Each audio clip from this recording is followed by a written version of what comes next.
Okay. हाँ 39 है, उस दिन 44 थे सर। ओके, तो आप सभी लोगों से ये निवेदन रहेगा कि ध्यान से सुने और पार्टिसिपेट करें।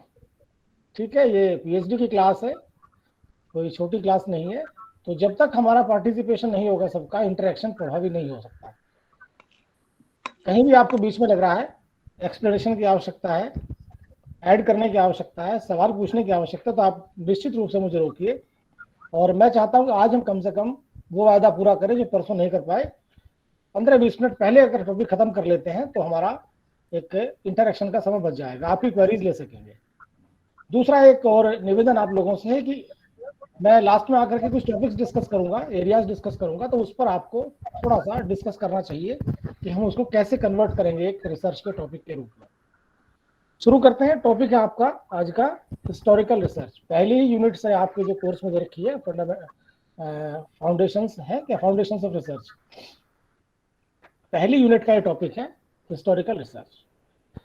तो मेरे विचार से हम सभी लोग परिचित हैं कि हिस्ट्री क्या है, इतिहास क्या है और इतिहास की आवश्यकता क्यों पड़ती है, लेकिन उसके बावजूद भी थोड़ी सी हम कोशिश करेंगे जानने की कि हिस्ट्री क्या है, उसकी क्या इंपॉर्टेंस है और क्यों हम हिस्टोरिकल रिसर्च की ओर बढ़ते हैं। तो let me just start this talk with A quotation, with A talk. अच्छा, इसमें प्रेजेंट करना पड़ेगा ना? Yes sir. ये हाथ उठा हुआ किसी का? नहीं नहीं, मेरे उसमें ही है। सॉरी, प्रेजेंट नाउ में जाएंगे और विंडो है। Yes sir. ओके, अब मुझे बताइए प्रेजेंटेशन आ गया? नहीं सर, अभी तो नहीं है। हाँ सर, आ गया, देखिए। सर। आ गया? जी सर, आ गया। क्लियर क्लियर दिख रहा है? हाँ सर, दिख यस रहा है। सर। ठीक है, आज का हिस्स समाप्त यहीं पर ही हो गया, हो नहीं पाया। Thank you.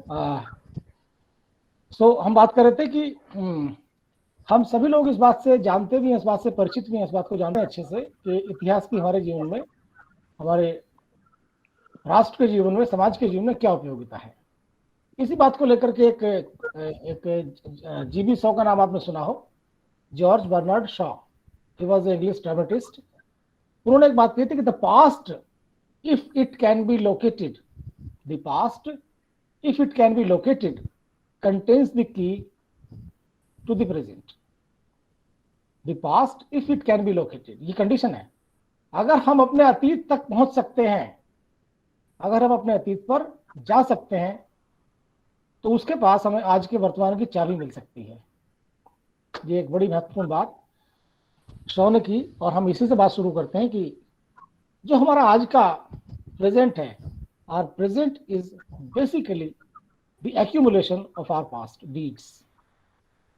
हमारा जो आज का प्रेजेंट है, it is basically the accumulation of, ये संग्रह उसका संचय है जो हमने अभी तक किया है, हमारी पीढ़ियों ने अभी तक किया है, ह्यूमन सिविलाइजेशन ने अभी तक किया है। तो उसका एक संग्रह है और हमें वो इकट्ठा मिलता है। और ये एक विशेषता, ये गुण केवल मानव जाति के पास ही है कि हम अपने अतीत को इकट्ठा रख सकते हैं, हम अपने अतीत को संभाल करके रख सकते हैं लिखित फॉर्म में या स्टोरीज के, संस्कृति के, साहित्य के माध्यम से हम उस तक अपनी पहुंच रखते हैं। We can try to know what had happened earlier thousands of years ago. तो इसी संदर्भ में जब हम हिस्ट्री को देखते हैं, हिस्ट्री को कैसे परिभाषित किया गया हिस्टोरिकल रिसर्च से पहले मैं थोड़ा सा एक परिभाषा डिस्कस करना चाहूंगा। आपको दिखाई दे रही होगी स्क्रीन पर? Yes sir. दिख रहा है सबको? Yes sir. हेलो जी सर, दिख रहे हैं। Yes sir. जॉन बेस्ट की किताब से ही मैंने उसको लिया है, जॉन बेस्ट की जो रिसर्च किताब है। और मैं शुरुआत में कहना चाहता हूं कि आज का भी टॉपिक काफी हद तक मैंने जॉन बेस्ट की किताब से प्रिपेयर किया है, तो आप सभी लोग पढ़ सकते हैं। वो एक बहुत ही अच्छी किताब हमारे यहाँ मानी जाती है रिसर्च इन एजुकेशन में। उन्होंने क्या कहा? History is a meaningful record of human achievement. History is a meaningful record, केवल रिकॉर्ड नहीं है बल्कि एक मीनिंगफुल रिकॉर्ड है। If it is not merely list of chronological events but a truthful integrated account of the relationships between persons, events, times and places. क्या समझ में आ रहा है इससे? क्या है हिस्ट्री? अक्सर लोग कहते हैं कि भाई हिस्ट्री क्या है, गड़े मुर्दे उखाड़ना है हिस्ट्री।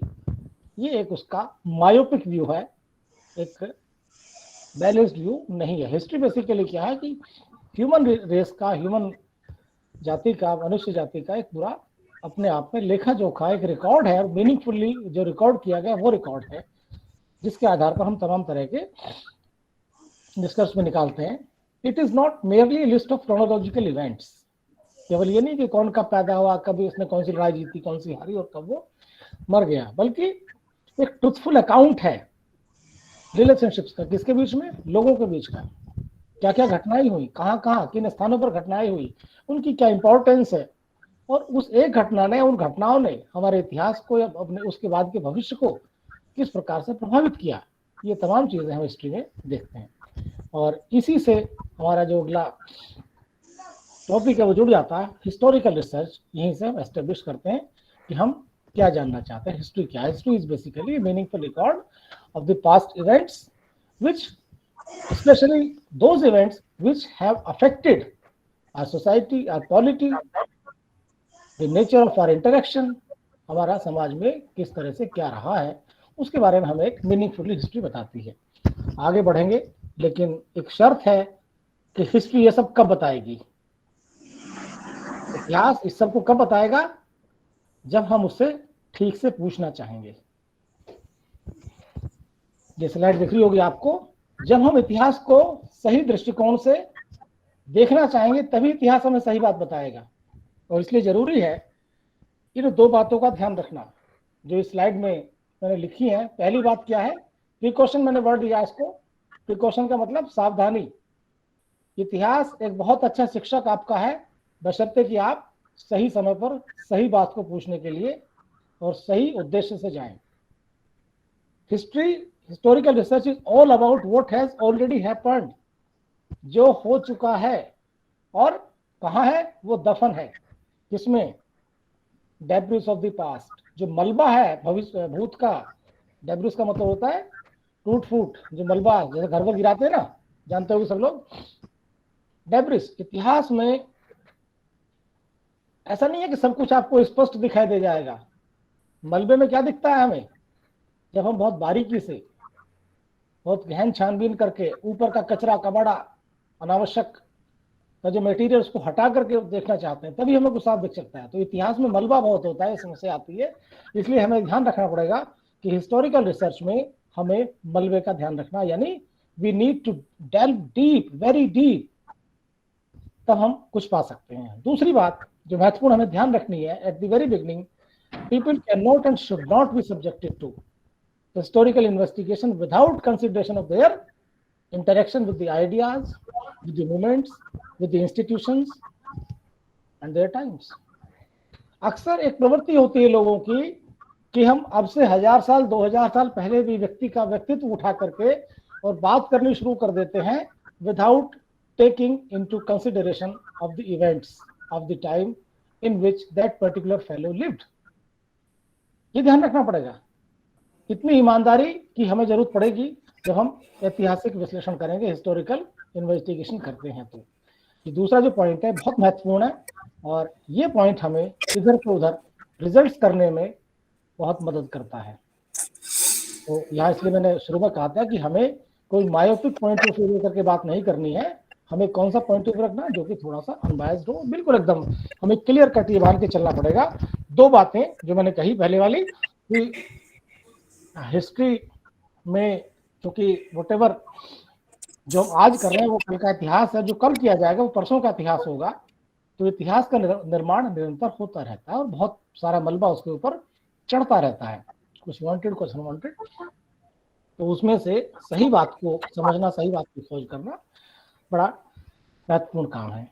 और दूसरी बात हमें ध्यान रखना पड़ेगा कि जब भी हम हिस्टोरिकल इवेंट्स का, हिस्टोरिकल पर्सनैलिटीज का, हिस्टोरिकल डीड्स का एनालिसिस कर रहे हैं, तो हमें उस संदर्भ का भी ध्यान रखना पड़ेगा जिस संदर्भ में वो चीजें हुई हैं, वो घटनाएं हुई। इसके आगे बढ़ते हैं, और यहीं से हमारी जो समस्या वो शुरू हो जाती है कि जब हिस्टोरिकल रिसर्च, अच्छा ये बताओ, आवाज साफ आ रही है, बात समझ में आ रही है, स्पीड तो तेज नहीं है? जी सर, आवाज क्लियर आ रही है। आवाज क्लियर आ रही है। अगली स्लाइड में आप देखेंगे यहीं से हमारी समस्या शुरू होती है और यहीं से उसका समाधान भी। ऐतिहासिक रिसर्च में, हिस्टोरिकल रिसर्च में ये कुछ चीजें हैं जो पिछली स्लाइड में जो बातें कही गई वहां से निकलते हैं कि जब हम हिस्टोरिकल रिसर्च की ओर बढ़ते हैं, उसमें काम करना चाहते हैं, तो हमें ध्यान रखना पड़ेगा सिलेक्शन जब हम प्रॉब्लम का करते हैं। प्रॉब्लम अपने आप में एक बड़ा महत्वपूर्ण पड़ाव होता है और पहला महत्वपूर्ण पड़ाव होता है अगर कहा जाए रिसर्च का। यहाँ थोड़ा सा और ज्यादा महत्वपूर्ण हो जाता है क्योंकि प्रॉब्लम भी कहाँ है आपकी, दिखाई कहीं और दे रही है, हो सकता है रूट्स उसके कहीं और हो, जैसे मैंने कहा मलबे में। ठीक है, वो इतिहास के मलबे में दबी हुई चीजें हैं, तो हो सकता है रूट्स कहीं और हो, तो बड़ा सोच समझ करके हमें समस्या का चुनाव करना होता है। पहला कंसर्न यही है। और एक कहावत आपने सुनी होगी, well begun is half done.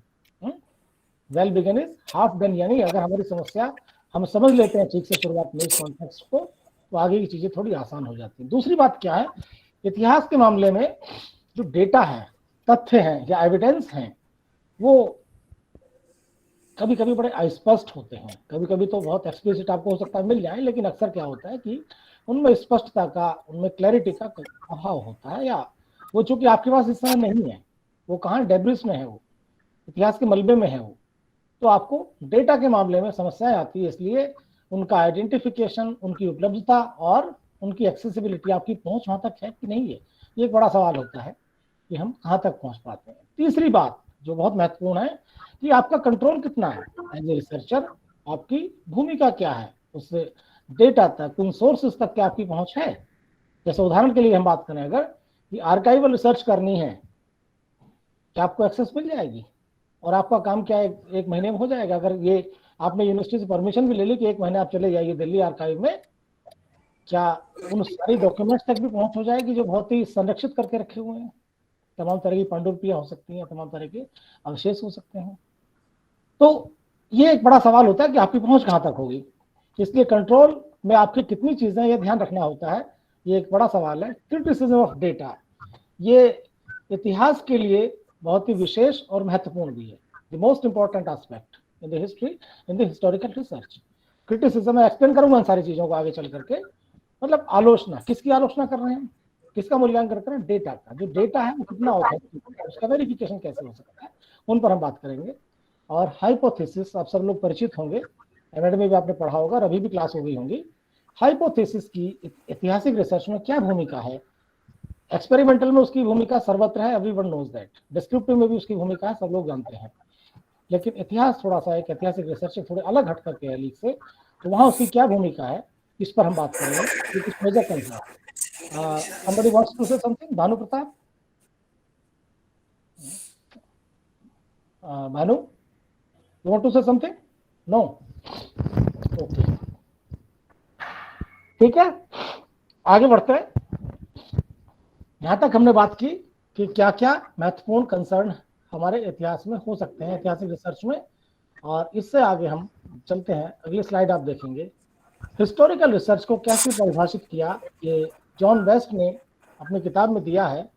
तो ये आप देख सकते हैं उस चैप्टर में जाकर के क्या कहते हैं जॉन वेस्ट। क्या है historical research? Application of scientific method to historical problems. दो क्वालिफाइंग टर्म है यहाँ पर, application of scientific method. Scientific method से आप सब लोग परिचित हैं। जैसा मैंने परसों की क्लास में बात की थी कि रिसर्च का एक अपना पैटर्न है, एक एकेडमिक एक्टिविटी है, एक ऐसी एकेडमिक एक्टिविटी है जिसमें स्टेप्स बहुत क्लियर है, जिसमें स्टेप्स बहुत स्पेसिफिक हैं, जिसके रिपोर्टिंग का एक तरीका बड़ा स्पष्ट है, जिसमें सैंपलिंग का तरीका एक बड़ा स्पष्ट है। तो आपको उन्हीं पैरामीटर्स के आधार पर you can not deviate. Research की खास बात क्या है? रिसर्च में you have to follow the set pattern. If you are going to deviate, means there may be problem, there may be query. तो क्या बात है जो आपने डेविएट किया, हो सकता है आपको वो चीजें फिर ना मिल पाए, रिजल्ट्स आपके उस तरह के ना आ पाए। तो रिसर्च में हमें ध्यान क्या रखना, ये उस सेट पैटर्न को देखते हुए। तो जो साइंटिफिक मेथड है सब लोग परिचित हैं इससे। हिस्टोरिकल प्रॉब्लम्स इसमें है। हिस्टोरिकल कुछ प्रॉब्लम्स तात्कालिक होती हैं, बच्चे आज स्कूल में नहीं आ रहे हैं, क्यों नहीं आ रहे हैं? ओपन क्लासरूम की समस्या, एम्प्टी क्लासरूम की समस्या आ रही है, रिजल्ट बहुत अच्छा नहीं आ रहा है, बच्चे अच्छे डिवीजन लेके आ रहे हैं उसके बावजूद भी उनके नंबर अच्छे नहीं आ रहे हैं। ये कैसी समस्या है? तात्कालिक समस्या है। तात्कालिक समस्या। जैसे मान लिया आपने किताब पढ़ी होगी, शायद एवरेट टीमर की है ना, व्हाई चिल्ड्रन फेल, बच्चे क्यों फेल होते हैं, तात्कालिक समस्या है। बेरोजगारी क्यों है, पढ़ी लिखी, what are the causes of graduate unemployment in India presently, तात्कालिक समस्या, you can see that. But what were the reasons why we could not achieve the goal of universal primary education in the 20th century? Why we had to wait for 21st century to get this bill passed by the parliament? Is this clear? बात आ रही समझ में? एक समस्या यही कि भाई आज की स्थिति क्या है, ये कंटेम्प्रेरी प्रॉब्लम हो सकती है आज की समस्या, लेकिन हमें 100 साल क्यों लगा केवल एक बिल को, एक अधिकार को, एक छोटे से अधिकार को प्राप्त करने में। Compulsory mass education, compulsory elementary education का जो अधिकार है, जिसको आप आरटीई कहते हैं, आरटीई को पास होने में 98 साल का समय क्यों लगा? If you look at the gap when this bill was first tabled in the parliament of the country, British period में गोपाल कृष्ण गोखले जी ने जब उसको प्रेजेंट किया था इंपीरियल लेजिस्लेटिव असेंबली में, और हमने कब पास किया इसको? 2009, लागू किया 2010 में। तो कितना समय लगा आप समझ सकते हैं उसको। ये हिस्टोरिकल प्रॉब्लम है, कहाँ रूट्स हैं इसके, क्यों इतना समय लगा, ठीक है। तो इसका अगर हम साइंटिफिक अध्ययन करना चाहें तो कैसी समस्या होगी, ये हिस्टोरिकल ये प्रॉब्लम होगी, हिस्टोरिकल रिसर्च का विषय हो जाएगा। क्लियर, कोई डाउट? आगे एक स्लाइड और दिखाऊंगा इसकी परिभाषा को लेकर के, और ये डिटेल है। Yes, somebody wants to say something, लग रहा मुझे। हाँ, ये करलिंगर साहब क्या कह रहे हैं? Historical research is the critical investigation of events, developments and experiences of the past. जो पास्ट में हुआ है उसका क्रिटिकल इन्वेस्टिगेशन है, वो चाहे घटनाएं हो, विकास हो, और हमारे अनुभव हो। The careful weighing of the evidence of the validity और of sources of information. Weighing of the evidence, जो तथ्य, जो एविडेंस उपलब्ध हैं, उनकी सार्थकता, उनका वेटेज क्या है उसके संदर्भ में। और तीसरी बात वो कर रहे हैं investigation, interpretation of the weight evidence, उसका हम इंटरप्रिटेशन कैसे करते हैं। यानी ये एक बड़ी डिस्क्रिप्टिव परिभाषा करलिंगर जी ने दी है, उसमें हम देख रहे हैं कि 3 बातें महत्वपूर्ण है जो आपको ध्यान रखनी है। पहली चीज कि हम क्या करते हैं हिस्टोरिकल रिसर्च में, हम पास्ट की घटनाओं का, पास्ट के तथ्यों का क्रिटिकल इन्वेस्टिगेशन करते हैं। जो एविडेंस हमारे पास उपलब्ध हैं हम उनका मूल्यांकन करते हैं, उनको वेटेज देखते हैं कि वो सही है, तथ्यात्मक है, सारगर्भित है, और उसके बाद उनका इंटरप्रिटेशन करते हैं, उनकी व्याख्या करते हैं, उस पास्ट को समझने के लिए भी और वर्तमान को समझने के लिए भी। तो ये हिस्टोरिकल रिसर्च को उन्होंने इस तरह से परिभाषित किया। इसी से हमारी अगली बात निकलती है, और अगली बात क्या है? पर्पस क्या है, क्यों करनी चाहिए हमें हिस्टोरिकल रिसर्च, क्यों करनी चाहते हैं हम? लिखा हुआ साफ? हेलो, आवाज आ रही है ना? यस सर, पहली बात क्या है? हिस्टोरिकल रिसर्च हमारी अंडरस्टैंडिंग को वाइडन करती है। जो पास्ट है, जो हमारा रूट है, उसकी जानकारी को विस्तृत करती है, व्यापकता प्रदान करती है। एज ए ह्यूमन बीइंग हम जानना चाहते हैं कि हमारा अतीत कैसा था, हमारे अतीत में क्या क्या था, ये उसकी हमारी समझ विकसित करती है। क्रोनोलॉजी ऑफ डेवलपमेंट आप समझ सकते हैं, इसका अर्थ क्या हुआ कि चाहे वो सरकार किस तरह की होती थी, अर्थव्यवस्था की नेचर किस प्रकार की थी, किस किस तरह के इंस्टीट्यूशंस होते थे। जैसे उदाहरण के लिए आज हम बात करें, क्या प्राइमरी स्कूल ऐसी होता था अब से 500 साल पहले भी, 1000 साल पहले भी, 5000 साल पहले भी? विश्वविद्यालय क्या ऐसे होते थे, कॉलेज ऐसे होते जैसे आज होते हैं? क्या नेचर थी? लोग, उनका इंटरेक्शन वो कैसे था? और इवेंट्स, कौन से इंडिविजुअल्स, वो इवेंट्स और वो इंडिविजुअल्स जिनके बारे में आपको एविडेंस मिल सकता है, जिन्होंने प्रभावित किया है, शिक्षा को प्रभावित किया, आपके समाज को प्रभावित किया। ठीक है, ये उद्देश्य है कि वो हमारी उस समझ को विस्तृत करता है। उदाहरण के लिए जैसे आपने अक्सर देखा होगा कि जब हम बात करते हैं कि आप हमारे यहाँ तो एजुकेशन बहुत अच्छी थी पहले।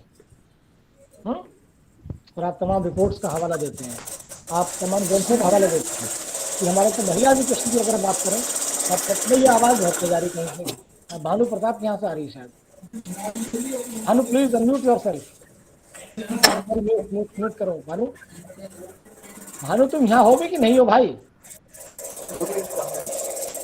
मुझे लगता है ऑन करके चले गए महोदय। ऑनलाइन क्लास की बड़ी समस्या है। अरे हम तो भूत के मलबे की बात कर रहे थे भानु, तुम तो वर्तमान के मलबे में दब रहे हो भाई।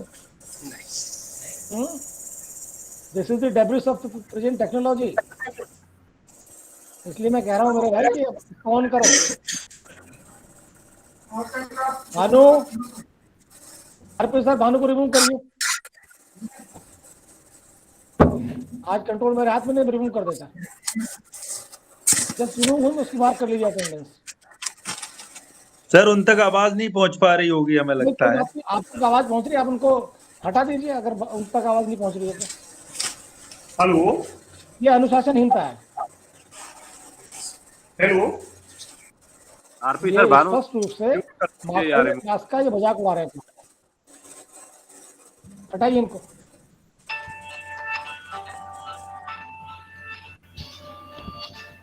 तो let us come back to our point. तो पहला उद्देश्य क्या है कि ऐतिहासिक रिसर्च इसलिए की जाती है, हिस्टोरिकल रिसर्च, की हमारी समझ को बढ़ाती है, हमारी समझ को विस्तृत करती है। दूसरी बात महत्वपूर्ण क्या है, उससे हमें क्या फायदा होगा? हमने मान लिया कि भाई क्यों करें हम अपनी समझ को विस्तृत। हम अपनी समझ को विस्तृत इसलिए करना चाहते हैं कि उससे हमें ये पता चलता है हमारी पुरानी पीढ़ियों का, हमारे पुराने इतिहास का योगदान क्या है। और फिर सर आप इसको रिमूव नहीं कर पा रहे हैं।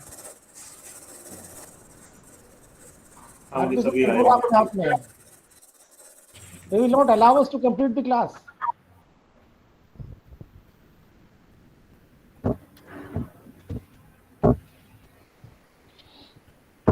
So, can I speak now?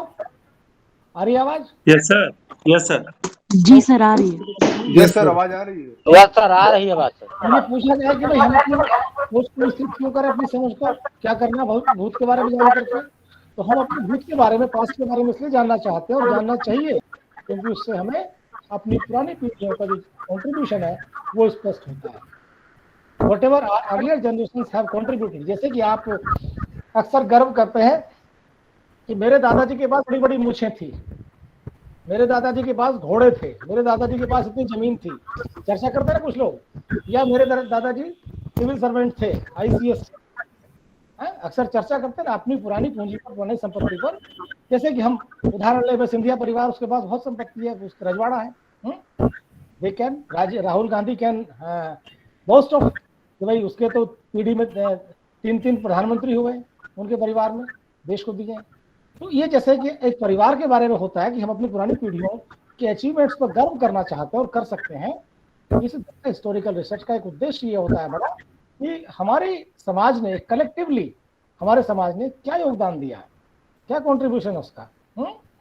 कौन कौन से बड़े महत्वपूर्ण व्यक्ति हुए हैं, कौन कौन से बड़े बड़े महत्वपूर्ण ग्रंथ लिखे गए हैं, किस किस प्रकार की संस्थाओं का निर्माण उन्होंने किया है, गवर्नेंस के क्षेत्र में, राजनीति के क्षेत्र में, प्रशासन के क्षेत्र में, शिक्षा के क्षेत्र में क्या क्या उन्होंने नई नई बातें कही, आविष्कार किए, तकनीकी क्षेत्र में क्या क्या काम किया, कृषि में क्या क्या सुधार किए। तो ये तमाम चीजें हैं जो हम हिस्टोरिकल रिसर्च से जानना चाहते हैं और हम उस पर गर्व भी करना चाहते हैं। ये सभी मनुष्य जाति की विशेषता है, चाहे दुनिया के किसी भी कोने में हो, हम अपने कोट में जान करके उससे आगे प्रेरणा लेते हैं। We get motivated at whatever have been done. इसी में आगे बढ़े। अगली स्लाइड आपको दिखा रहा हूँ। नोट करना है। अगली स्लाइड आपको दिखाता हूँ और क्या क्या फायदा होता है। ये तो बात हुई गर्व करने की, लेकिन गर्व के साथ साथ कुछ ऐसा तो नहीं जहां हमें शर्म करनी पड़े। ऐसा भी होता है इतिहास में, जरूर नहीं सारी चीजें अच्छी हो। कोई सावन में अंधा हुआ तो हरा हरा दिखाई देगा, लेकिन अगर जेठ की दोपहरी में अंधा हुआ तो कहां से हरा हरा मिलेगा? ये भी तो हो सकता है ना। 2-4 लोग चेहरे दिखा, मुझे अविनाश का दिख रहा, केवल प्रवीण दिखाई दे रहे हैं। ओके, लक्ष्मी, ठीक है। तो जो ये कहावत है ना, सावन के अंधों को हरा हरा दिखाई देता है, वही जो जेठ में अंधा हुआ उसको क्या दिखाई देगा बेचारे को, तो सब सूखा सूखा था। यानी इतिहास में जो गर्व करने वाली बातें हैं उस पर गर्व कीजिए, इसलिए हम जानना चाहते हैं।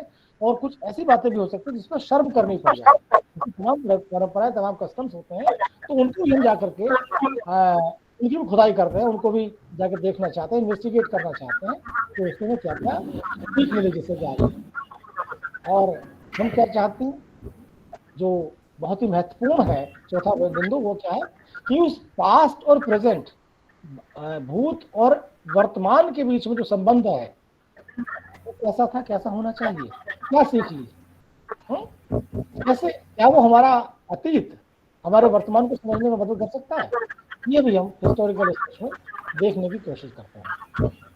ठीक है। And last but very important, जो कि जो लाइन है ये जॉन बेस्ट की किताब से एज इट इज है, टू प्रिवेंट री inventing the wheel every few years. अक्सर आपने देखा होगा कि भाई इतिहास अपने आप को दोहराता, लोग अक्सर कहते हैं, लोग सुनाए बात नहीं, ये इतिहास दोहराता अपने आप को। पहले भी ऐसे ही हुआ था, अकाल पड़ते थे। 20वीं शताब्दी इस बात का गवाह कि हमारे यहाँ कितने सारे अकाल पड़े, नियंत्रण किया गया है नहीं किया गया। 1940s का अकाल, एक तरह से बंगाल का अकाल जिसमें millions of people were died, वो उसके बाद नहीं हुआ। आज़ादी के बाद उस तरह का अकाल नहीं आया, सूखा पड़ा, भुखमरी आई उस तरह की, लेकिन उतनी भयावहता के साथ कोई अकाल नहीं आया। क्यों नहीं आया? क्योंकि उसके कारणों की खोज की गई और उनका प्रयास किया गया उनको रोकने का कि भाई ये अकाल क्यों पड़ता है। और आप सब लोग मेरे ख्याल से परिचित होंगे अमर्त्य सेन के नाम से, professor Amartya Sen, Nobel laureate economist है भारत के। ही has done a lot of work on this. आज की तारीख में दुनिया का कोई ऐसा देश नहीं जो उनको ना जानता हो। तो ये जो रिसर्च हुई उस पर, आगे जो पढ़ाई लिखाई हुई उस पर जो काम किया गया है, राजनीतिक स्तर पर भी, गवर्नेंस के स्तर पर भी काम किया गया, एकेडमिक लेवल पर खाली नहीं हुआ, गवर्नेंस के लेवल पर भी काम हुआ। तो उसका परिणाम हुआ कि उस तरह की आज प्रवृत्ति नहीं होती। तो हिस्टोरिकल रिसर्च हमें उसकी अनहोनी को खास तौर से होने से रोकती है, जो इतिहास के गर्त में दबी हुई हैं, जो रिपीट हो सकती हैं। जैसे कि आपने देखा होगा कम्युनल रियॉट्स होते हैं, सांप्रदायिक दंगे होते हैं, सर वाइस इको हो रही है आपकी, कहीं से मेरी को हो रही है, कहीं तो कुछ है हेलो दिक्कत, प्रॉब्लम है, तब देख लीजिए। सर आपके से नहीं, कहीं और से आवाज आ रही है। भाई ये कहीं और वाले बंद कर लो प्लीज। सर आरपी सर का माइक्रोफोन ऑन है। म्यूट करिए आप, RP sir. Yes sir. Sir RP sir का माइक ऑन है सर। ओके, है सबको अनम्यूट करता हूं मैं। सभी लोग से म्यूट कर लीजिए।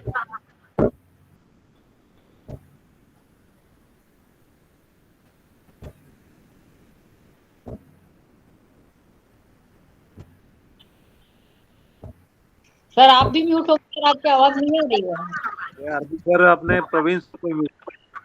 जी जी जी कर रहा हूं भाई। सर आपकी आवाज नहीं आ रही।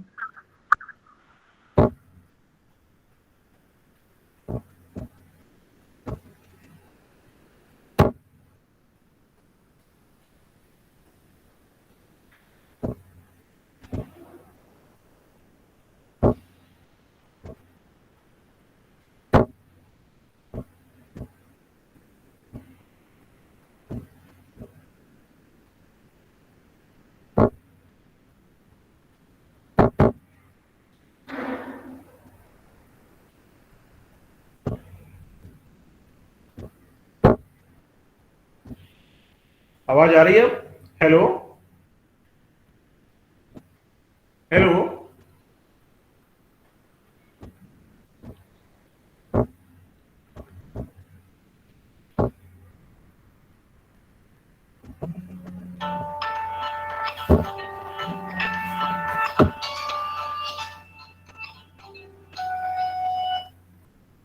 Hello.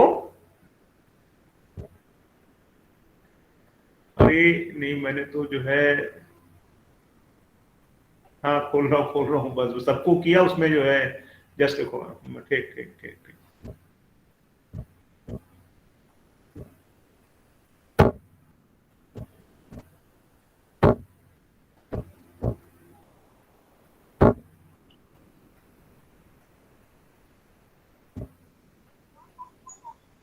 Yes. Now you can hear me? जी सर आ रही है Yes, sir.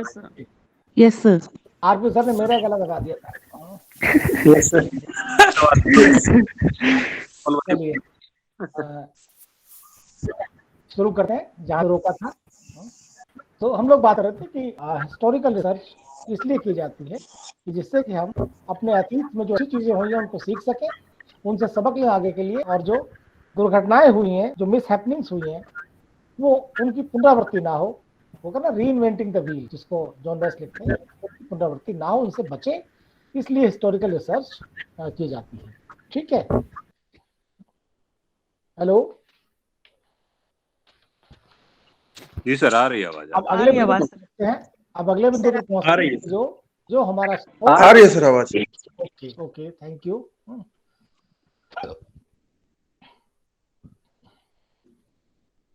तो सबसे महत्वपूर्ण टॉपिक सब वो शुरू होते हैं कि हमारा जो डेटा है हिस्टोरिकल रिसर्च में वो बड़ा महत्वपूर्ण होता है। क्यों महत्वपूर्ण होता है? जैसे मैंने कहा कि वो हिस्टोरिकल पास्ट में है, उस तक एक्सेस बड़ी मुश्किल होती है। तो दो तरह के डेटा सोर्सेज हिस्ट्री में होते हैं, हिस्टोरिकल रिसर्च के लिए महत्वपूर्ण होते हैं। पहले डेटा सोर्सेज कौन से होंगे? जिसको हम कहते हैं प्राइमरी डेटा, प्राथमिक डेटा, प्राथमिक आंकड़े, प्राथमिक स्रोत। प्राथमिक स्रोत कौन से होंगे? ये देखिए, आप पढ़ भी सकते हैं, लिखा हुआ कौन सा होगा? A primary source is the original repository of an historical data, like an original record kept of an important occasion, an eyewitness description of an event, a photograph, minute minutes of organization meeting and so on. जो first hand evidence होते हैं उसे हम कहते हैं कि वो primary स्रोत है, प्राइमरी सोर्स है। जो पार्टिसिपेंट है, जिसके साथ वो घटना घटी है, जिसकी वो बायोग्राफी है, जिसने अपने बारे में लिखा है, जिसने अपने साथ हुई घटनाओं का जिक्र किया, वर्णन किया, वो प्राइमरी सोर्स होते हैं। यानी ऑब्जर्वर के द्वारा या पार्टिसिपेंट के द्वारा फर्स्ट हैंड इंफॉर्मेशन जो कलेक्ट की जाती है वो प्राइमरी सोर्स है। और प्राइमरी सोर्स बहुत ही महत्वपूर्ण होते हैं, या कहा जाए सबसे महत्वपूर्ण स्रोत हिस्टोरिकल एनालिसिस का, हिस्टोरिकल इन्वेस्टिगेशन का प्राइमरी सोर्स ही होते हैं। ठीक है। दूसरा, हम इस आगे बढ़े कि कौन कौन से स्रोत होंगे साहब जिनसे हम कहेंगे कि भाई प्राइमरी है। तो कैसे पहचानेंगे प्राइमरी स्रोत को? कुछ उदाहरण मैं उसके दे रहा हूं। हेलो, दिख रहे हैं आपको प्राइमरी स्रोत के उदाहरण? दे रहे हैं। Yes, sir. Yes sir. जी सर। ओके, डॉक्यूमेंट्स के रूप में होते हैं, रेलिक्स के रूप में होते हैं, या फिर ओरल टेस्टिमनी। तीन तरह के डॉक्यूमेंट्स की बात जॉन वेस्ट ने भी की है। तो तीन तरह के ये सोर्स, हालांकि तीसरे तरह का सोर्स थोड़ा सा मुश्किल है। डॉक्यूमेंट सबसे इंपॉर्टेंट सोर्स होता है हिस्टोरिकल रिसर्च में, सबसे महत्वपूर्ण स्रोत और सबसे वाइडली अवेलेबल, लॉन्ग लास्टिंग, सबसे ज्यादा दिन तक चलने वाला, टिकाऊ, वो डॉक्यूमेंट्री एविडेंस होते हैं डॉक्यूमेंट्स के रूप में। कौन कौन से डॉक्यूमेंट्स हो सकते हैं? सबसे ज्यादा ऑथेंटिक जो माने जाने वाले हैं, ऑटोबायोग्राफी, आप सब लोग जानते हैं, आत्मकथा, आत्मकथा, आत्मजीवनी, आत्मकथा, अपनी जीवनी, my days, my experiment with truth, है ना, a promised land, these are the autobiographies. में जो नाम लिए हैं मैंने, कोई अमेरिकन प्रेसिडेंट की है, कोई हमारे इतिहासकार की है, कोई हमारे नेता की है, गांधी जी की है, my experiment with truth, my experiment with truth Gandhi ji की, गांधी जी की है।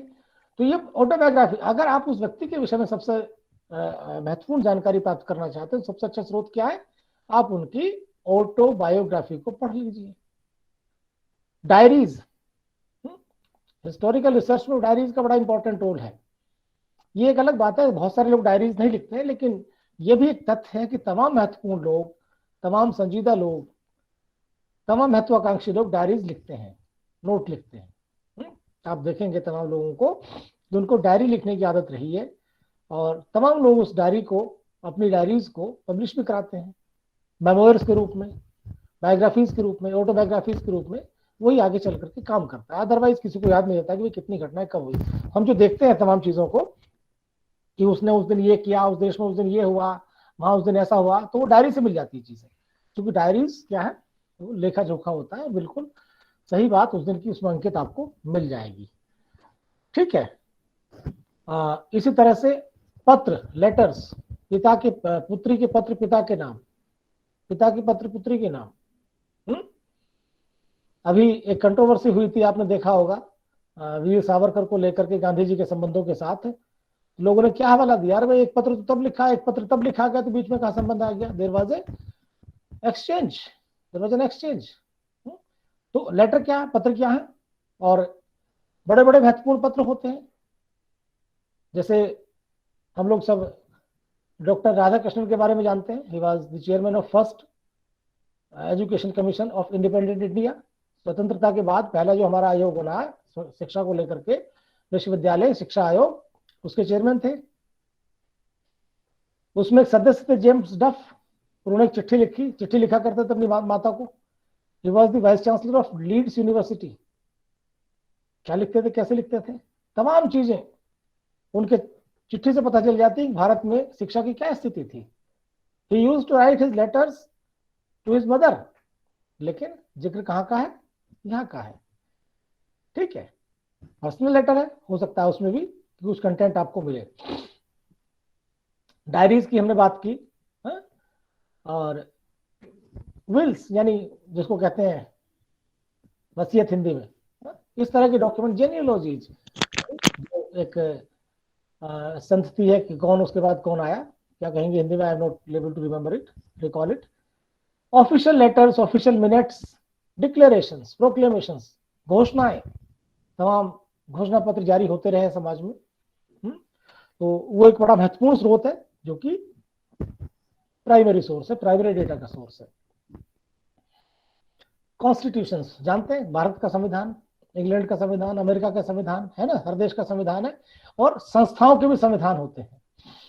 संविधान केवल देश का नहीं होता बल्कि संस्थाओं के भी संविधान होते हैं, सोसाइटीज के भी कॉन्स्टिट्यूशंस होते हैं। तो उन सब, और लॉज जो बनते हैं, कानून जिसको हम कहते हैं, चार्टर्स, जैसे हम अपने यहाँ बात करें चार्टर्स होते थे, चार्टर एक्ट होते थे। ठीक है, कोर्ट के जो डिसीजंस होते बड़े बड़े महत्वपूर्ण होते हैं, एक एक डिसीजन। सर्टिफिकेट्स इशू किए जाते हैं। तो स्क्रिप्चर्स, ट्रांसक्रिप्शन सब लोग समझते हैं, पुरानी पांडुलिपियां जिसको कहते हैं, पांडुलिपियां मिल जाती हैं, तमाम रखी हुई होती हैं, मिलेंगी आपको। जैसे यहाँ लखनऊ विश्वविद्यालय की लाइब्रेरी में, टैगोर लाइब्रेरी में एक सेक्शन अलग बनाया हुआ है, उन्होंने पांडुलिपियां बड़ी संभाल करके रखी हुई है पुरानी तमाम लोगों की, और उसको आप टच भी नहीं कर सकते, शीशे के फ्रेम में उसको अच्छे से केमिकल वगैरह के संरक्षण में रखा हुआ है। सेंसस, सेंसस से आप लोग परिचित, जनगणना वगैरह जो होती है वो प्राइमरी सोर्स है। ठीक है, रिकॉर्डिंग्स, पैम्फलेट्स, एडवर्टीजमेंट्स, ये सब जो होते हैं प्राइमरी सोर्स की उसमें आते हैं। किताबें होती हैं तमाम से, जो फर्स्ट हैंड किताबें, जैसे मान लिया अभी मैंने बायोग्राफीज का उदाहरण दिया, वो भी बुक्स हैं। कहा जाए ग्लिम्पसेस ऑफ वर्ल्ड हिस्ट्री, ये किताब है। मैं हिंदू क्यों बना, बंच ऑफ थॉट्स, ये बुक्स हैं। शूद्रों की उत्पत्ति कैसे हुई, ये बुक है। गुलामगिरी किताब है। तो you will find large number of books. अर्थशास्त्र कौटिल्य का किताब है ना। तो बुक्स क्या है, वो भी प्राइमरी सोर्स है, तो क्या प्राइमरी लिखे गए। सो प्राइमरी सोर्स को मानते हैं कि सबसे ही महत्वपूर्ण डेटा ये होता है। डॉक्यूमेंट्स के फॉर्म में अगर वो होता है तो डॉक्यूमेंट को संरक्षित करना आसान होता है, आगे उसको ट्रांसफर करना आसान होता है, उसकी पोर्टेबिलिटी अच्छी होती है। ठीक है, अगली पीढ़ी दर पीढ़ी उसको आप क्या कहते हैं, ट्रांसपोर्टेशन करते रहते हैं उसका। दूसरा एक महत्वपूर्ण जो स्रोत है प्राइमरी सोर्सेज में, वो आता है रिमेन्स, अवशेष जिसको हम कहते हैं। अवशेष का अर्थ क्या हुआ, जो बची हुई चीजें हैं, यानी वो चीजें कभी पहले बनाई गई थी लेकिन अब उसके अवशेष मात्र हैं, जिसमें कि आप फॉसिल्स को देखते हैं। डायनासोर्स देखा होगा, कौन सी मूवी थी आपने वो, Jurassic park sir. Jurassic park. तो फॉसिल्स के आधार पर कैसे क्रिएशन किया, स्केलेटन्स, मतलब हमें ढांचे तमाम मिल जाते हैं बायोलॉजी के विषय में, खासतौर से आप जानते हैं अगर। तमाम तरह की टूल्स, अब हम जो पूरा पाषाण काल और नव पाषाण काल पढ़ते हैं ना, इतिहास में बच्चों को पढ़ाते हैं, किसके आधार पर करते हैं, कैसे सिक्के थे, ऐसे उनके यूटेंसिल्स होते थे, ऐसे उनके कॉइन्स होते थे, तमाम बिल्डिंग्स, मोन्यूमेंट्स, जो बिल्डिंग से पुरानी बिल्डिंग है आपको मिल जाएंगी तमाम। तो लेकिन वो उनका क्षय बहुत जल्दी होता है, उनको आप रिप्लेस करना संभव नहीं होता है। जैसे डॉक्यूमेंट्स में क्या होता है कि आपने दूसरी फॉर्म में प्रोड्यूस कर दिया, उनको संरक्षित कर दिया, बिल्डिंग को मॉन्यूमेंट को कैसे करेंगे इतना, हालांकि हजार साल तक के मॉन्यूमेंट्स भी संरक्षित है अब, और यूनेस्को बाकायदा संरक्षित करती भी है, संरक्षण का दर्जा जिसको दे देती है कि जो हिस्टोरिकल इंपॉर्टेंस की चीजें हैं। पेंटिंग्स वगैरह है, आर्ट एंड क्राफ्ट का सामान उस समय का, उसको संरक्षित किया जाता है। कपड़े, हालांकि कपड़े बहुत जल्दी खराब होते हैं, आपको भी याद नहीं होगा हमने 10 साल पहले कौन सी शर्ट खरीदी थी, वो बची है कि नहीं बची है, हम उसको डाल देते हैं। लेकिन खासतौर से राजा महाराजों के कपड़े तो टंगे मिल जाएंगे। पंडित नेहरू कैसी अचकन पहनते थे, कैसे कपड़े पहनते थे, इलाहाबाद में आपको मिल जाएंगे जब जाएंगे तो, एक आध जोड़ी, ठीक है। तो उस तरह की चीजें भी संरक्षित अगर की गई है तो मिल जाती है। ओरल टेस्टिमनी का अर्थ है कि जब हम उसी व्यक्ति से बात करते जो कि पार्टिसिपेंट रहा। हिस्टोरिकल वे में ये एक बहुत ही एक तरह से कम मिलने वाला स्रोत है, क्योंकि है तो प्राथमिक स्रोत, लेकिन भाई अब 500 साल पहले ही घटना है तो उसकी टेस्टिमनी उसकी कैसे करेंगे। हाँ, ये कर सकते हैं कि भाई किसी व्यक्ति ने 10 साल पहले क्या बात कही थी, उसकी टेस्टिमनी हो सकती है। जैसे खासतौर से राजनीतिक दलों में आप देखते हैं, जैसे नेता जब एक पार्टी छोड़ कर जाता है तो क्या कहता है, जिस पार्टी में जाता है उसकी तारीफ करता है, दूसरे की जिससे आया निकल करके उसकी बुराई करता है। लेकिन अब पता चला 4 साल बाद 5 साल बाद फिर पार्टी छोड़ दी तो फिर उल्टा बोलने लगेगा, उसकी टेस्टिमनी नहीं है। सही कहा सर, बिल्कुल सही कहा। उसकी टेस्टिमनी नहीं है, भैया तो 5 साल पहले क्या कह रहे थे, अब यहाँ देवता हो गए। तो ये जो ओरल टेस्टिमनी है हिस्टोरिकल वे में, हाँ अब हमें लगता है कि शायद जो तकनीकी आज की तारीख में चली आ रही है वो चीजें हो सकता है मिल जाएंगी आगे चल करके, ये भी हिस्टोरिकल एविडेंस के रूप में काम आने लगेगी, ऐसा शायद हो सकता है।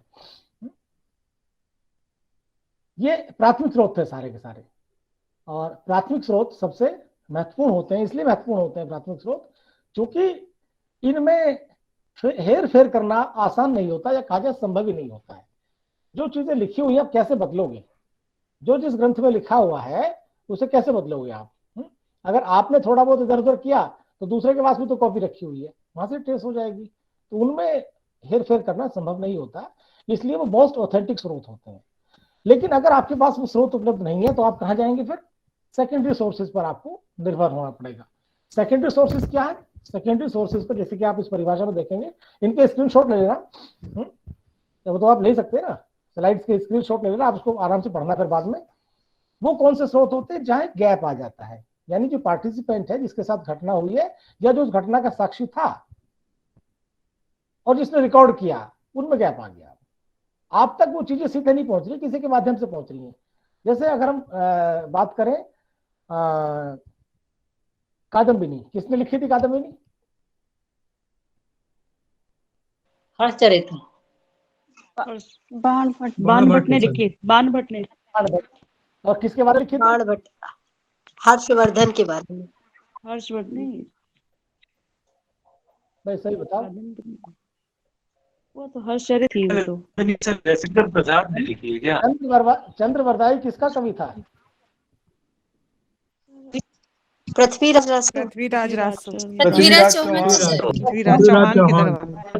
चौहान का था। पृथ्वीराज रासो चंद्रवरदाई द्वारा लिखित महाकाव्य, महाकाव्य। उसमें चर्चा इसकी की है उसने और मोहम्मद गोरी की सर। ठीक है, ये हिमांशु की आवाज है क्या? Yes sir, yes sir. Okay, ठीक है। ये अब ये क्या बात होगी, यहाँ बीच में आया कुछ या डायरेक्ट लिखा गया? सर सेकेंडरी सोर्स हो गया ये तो। बिल्कुल, ये सेकेंडरी इसलिए हो गया कि लिखने वाला और लिखवा जो जिसके बारे में लिखा गया वो दूसरा। लेकिन अगर हम बात करें गांधी जी की, माय एक्सपेरिमेंट विद ट्रूथ, या इतिहास में चले जाए बाबर नामा, हुमायूं नामा और की गई हैं, तो यानी यहाँ में देखना पड़ेगा किसने लिखी। तो अगर गैप आता है, और ये गैप जितना बढ़ता जाएगा, यानी बीच में जो लोग हैं जितने बढ़ते जाएंगे उतनी ही उस सोर्स की ऑथेंटिसिटी कम होती चली जाती है, उसकी हिस्टोरिकल इंपॉर्टेंस कम होती चली जाती है। सबसे नंबर 1 पर तरजीह हमें देनी, इंपॉर्टेंस किसको देनी है? जो प्राइमरी सोर्स है, सोर्सेस हैं, प्राइमरी। हमें उस तक पहुंचना है। लेकिन अगर वो नहीं मिल पा रहा है तो उसके बारे में जिसने बात की उससे बात करते हैं, या उसके बारे में और किसने बात की। तो ये जो चेन है एक, कभी कभी क्या होता है कि हम बहुत दूर से शुरू करते हैं और बड़े बड़ी नजदीक तक पहुंच जाते हैं, जैसे सिफारिश में होता है। सिफारिश जानते हैं सब लोग, जब उनके अरे फलनवा के रिश्तेदार हैं उनसे मिल लेते हैं, तो रिश्तेदार के रिश्तेदार से मिले, फिर रिश्तेदार से मिले, और फिर पहुंच गए मंत्री जी के पास कि सर ये काम था, तो देख लीजिए कैसे होगा। तो सर आजकल तो बहुत बढ़िया, सर आजकल तो बहुत बढ़िया सिफारिश है, क्षमा करिए, आरएसएस के थ्रू पहुंच जाओ कहीं। नहीं मैं भाई उसकी उसकी हम लोग क्लास में किसी पर्टिकुलर नाम की बात नहीं करेंगे इस तरह की, ठीक है, आई एम सो सॉरी। तो ये जो तरीका है ना, रिसर्च में भी वैसे ही करते हैं, ठीक है। हम सोर्स तक पहुंचने के लिए हमें कोई एक, जैसे मैं अपना आपको बताऊं, जब मैं अपनी रिसर्च कर रहा था, मेरी ऐतिहासिक रिसर्च नहीं है वैसे, जब मैं अपना काम कर रहा था तो मुझे एक उस एरिया में मुझे एक आर्टिकल मिला, एक बड़ी सी एनसाइक्लोपीडिया में, शायद पॉल ग्रे मैकमिलन का वो आर्टिकल वो था, एनसाइक्लोपीडिया था, and I just found a piece of work, एक लिटर वो था आर्टिकल, एंटनी एंड जबलजा का, ये मैं बात कर रहा हूँ 99 की, और उसके माध्यम से मैं मूल किताब तक पहुंचा और दूसरी लाइब्रेरी गया जहां से मुझे वो किताब मिल सकती थी, वहां जाके पढ़ा, देखा उसको, और अपनी रिसर्च को आगे बढ़ाया। मुझे जो लीड मिली वहां से मिली। तो सोर्स का ओरिजिन क्या है, दूसरा सोर्स कोई ना कोई तो ले जाएगा सोर्स तक। तो हिस्टोरिकल रिसर्च में भी बहुत महत्वपूर्ण है कि आपका सोर्स क्या है, कैसे आप उसको ट्रेस करते हैं। मैंने लिखा था ना शुरू में, एक्सेसिबिलिटी बड़ी महत्वपूर्ण होती है, अवेलेबिलिटी एंड एक्सेसिबिलिटी। अक्सर लोग इसको एक मान लेते हैं, अलग अलग चीजें हैं। अवेलेबल है लेकिन आपकी एक्सेस नहीं है वहां तक। जैसे हम सबको पता है मुख्यमंत्री आवास कहाँ है लखनऊ में, but we can not go to that place. हम योगी जी से नहीं मिल सकते जाकर के, मुख्यमंत्री से फिलहाल, उसके लिए हमें किसी न कुछ देखना पड़ेगा भाई, जिसका इतना बड़ा पौवा हो, ठीक है, या कोई जुगाड़ देखना पड़ेगा कि भाई जो हमें मिलवा सके उनसे। तो बाकी वो एक अलग बात है, वो हफ्ते में महीने में कोई ऐसा टाइम देते हैं कोई भी आके मिल ले, वो एक अलग मुद्दा। तो ये जो अवेलेबिलिटी और एक्सेसिबिलिटी है, हमेशा रिसर्चर को ध्यान रखनी चाहिए। पहले नंबर पर प्राथमिक सोर्स, दूसरे नंबर पर सेकेंडरी सोर्स। ठीक, आगे बढ़ते हैं। इसमें तमाम तरह के एनसाइक्लोपीडिया, तमाम तरह की वो किताबें, जैसे आपकी किताब स्कूल की टेक्स्ट बुक होती हैं, जो आपकी स्कूल की टेक्स्ट बुक है, वो एक बहुत अच्छा स्रोत होता है, सेकेंडरी स्रोत होता है। आपने अक्सर देखा होगा स्कूल की किताबों में क्या लिखा होता है, इसने ये कहा, उसने ये कहा। एक चैप्टर में 20 ऑथर्स आपको मिल जाएंगे, लेकिन आप क्या इवन इंटर तक भी क्या किसी को बच्चे को कह सकते हैं कि ओरिजिन ऑफ स्पीसीज पढ़ लो जाकर के, उसको ले आना, उसके बारे में एक चैप्टर तो वहां पढ़ा देते हैं, डार्विन के बारे में, लेकिन पूरी किताब नहीं पढ़ा पाएंगे। इंटर इकोनॉमिक्स में आप, इवन बीए में भी आप बच्चे को ये नहीं कहते कि जाओ और एडम स्मिथ की और मार्शल की प्रिंसिपल्स ऑफ इकोनॉमिक्स से पूरी पढ़ो जाकर के, आप नहीं कहते हैं उसको। लेकिन जो टेक्स्ट बुक बच्चा पढ़ता है उसमें इन सब नामों से परिचित हो जाता है, इनके कामों से परिचित हो जाता है। किसके माध्यम से? दूसरे स्रोतों के माध्यम से, जो दूसरे लोगों ने लिखा है, जो दूसरे लोगों ने लिखा, ठीक है। तो ये जो सेकेंडरी सोर्सेज हैं ये भी बहुत महत्वपूर्ण है, और अवेलेबिलिटी इनकी इजी होती है, आसान होती है। प्राथमिक जो आपके स्रोत हैं वो बहुत दूर दूर मिलेंगे, और उन्हीं साइट्स पर मिलेंगे अक्सर जिन साइट्स पर वो दिक्कतें हुई है, वो घटनाएं हुई हैं जिसका आप अध्ययन करना चाहते हैं। लेकिन सेकेंडरी सोर्स आपको थ्रू आउट मिल जाएंगे, कहीं भी वो मिल सकते हैं जहां जहां लोग काम करते हैं, और हम लोग सेकेंडरी सोर्सेज को भी महत्वपूर्ण मानते हैं। हाँ, ये जरूर है कि इंपॉर्टेंस कम और ज्यादा का सवाल उठता है, ठीक है। सर इसमें जो माफ करिए सर, जो सेकेंडरी सोर्सेस हैं, क्या इन पे आधारित रिसर्च सही मानी जाएगी या वैलिडिटी हमेशा प्रश्न चिन्ह लगा रहेगा? वो मानी तब जाएगी जब हम अगली बात कर लेंगे। अगली स्लाइड है, कभी आ रही है। और जो ओके हमारी टॉक का तीसरा एस्पेक्ट था ना, क्रिटिसिज्म। हिस्टोरिकल रिसर्च में क्रिटिसिज्म बहुत महत्वपूर्ण है। अभी तक हमने बात की स्रोतों की, ठीक है। अब ये स्रोत, हिमांशु जी प्रश्न अपने बाद में रखिएगा, वरना जो चैप्टर है वो हो नहीं पाएगा और आपकी बात अधूरी रह जाएगी पूरे चैप्टर की। तो प्रश्न अपने बाद में रखिएगा, है ना। थोड़ा जहाँ कहीं पर भी उनको नोट डाउन करते जाइए। लास्ट के 15 मिनट सर जो है आपको टाइम देंगे, सारे प्रश्न आप उसमें सर से पूछिएगा। Yes sir, yes sir. Himanshu ji, आपकी इस बात का तो उत्तर यही आ रहा है, नजदीक ही आ रहा है। ये इसके लिए हम क्या करते हैं, हिस्टोरिकल रिसर्च में एक शब्द यूज होता है, क्रिटिसिज्म, आलोचना। Hello sir. दो तरह के सोर्स हैं यहाँ पर, ठीक है। दो तरह का क्रिटिसिज्म है। सर हेलो, आप ये जो सोर्स बता रहे हैं सर, इसमें टर्सरी सोर्स कौन से होते हैं सर? टर्सरी छोड़ दीजिए, यहाँ पर देयर इज नो टर्सरी। तो हम लोग के सिलेबस में है प्राइमरी, सेकेंडरी एंड टर्सरी। उसकी बात करेंगे, अभी नहीं करेंगे। लेकिन टर्सरी स्रोत मैं अगर लग जाऊंगा, टर्सरी स्रोत बेसिकली वो होता है कि दूसरे का भी यूज कर किया जाता है। इसके बाद हमने रिसर्च की किसी और का स्रोत लेकर के, जैसे कि इंडिपेंडेंट रिसर्च होती है, ठीक है, हमने दूसरे स्रोत को लेकर के भी काम किया है। We could not trace the primary source. Hello hello, जी सर। ठीक है। जी तो वो टर्सरी जिसको हम कह रहे हैं वो एकदम लास्ट का है, यस सर, ठीक है उसकी सर। ऑथेंटिसिटी तो सबसे कम है। हाँ, जैसे कि आप अक्सर देखते होंगे, अभी कल ही की मैं बात बताऊं, सोर्सेस को लेकर के क्या दिक्कत होती है।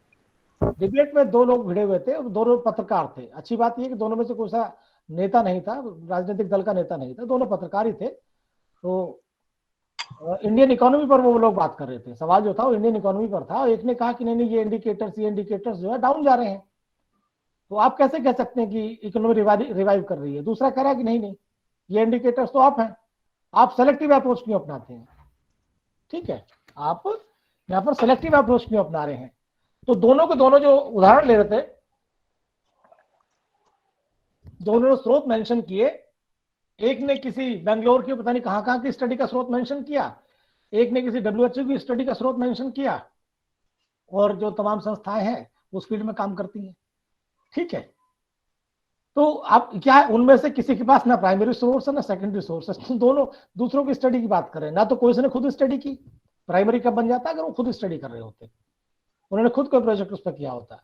तो they have taken sources from other sources and they were discussing on the basis of sources which they did not collect।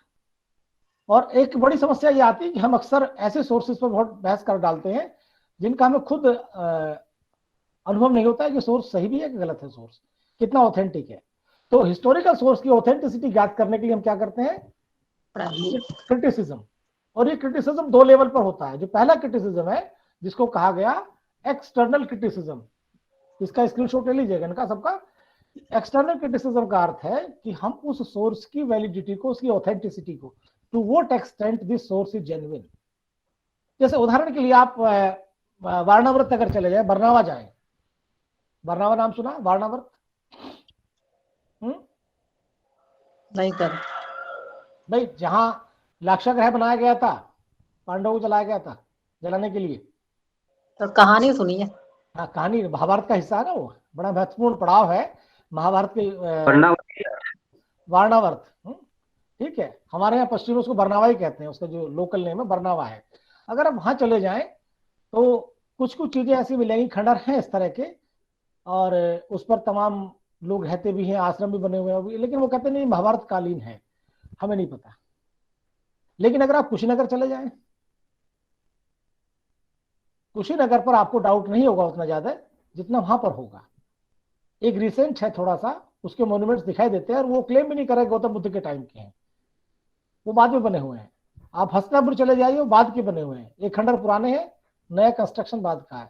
तो ये जांच करना कि ये जो मॉन्यूमेंट है, ये जो बिल्डिंग है, आपको आगरा पर संदेह नहीं होता, आपको उस पर संदेह नहीं होता, हुमायूं का मकबरा है दिल्ली में, हुमायूं स्टोन, लाल किले पर संदेह नहीं होता। जिसने बनवाया था आप मान लेते हैं उसने बनवाया था, क्योंकि बहुत पुरानी बात नहीं है। तो तमाम सोर्स ऐसे होते हैं कि जो उस मलबे में बहुत पीछे दबते चले जाते हैं, ऊपर इतनी परतें चढ़ जाती हैं, इतनी स्टोरीज बन जाती हैं उसके ऊपर कि पहचानना मुश्किल होता है कि वास्तव में ये वही स्रोत है जिसकी बात की गई थी।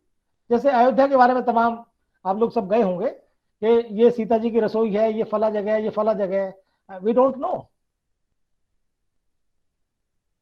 हमें नहीं पता। आस्था के स्वरूप हम मान लेते हैं, लेकिन अगर आप हिस्टोरिकल पॉइंट ऑफ व्यू से देखें तो क्या जरूरी है। भाई आप देखिए गर्भगृह को लेकर के कितनी चर्चा हुई है।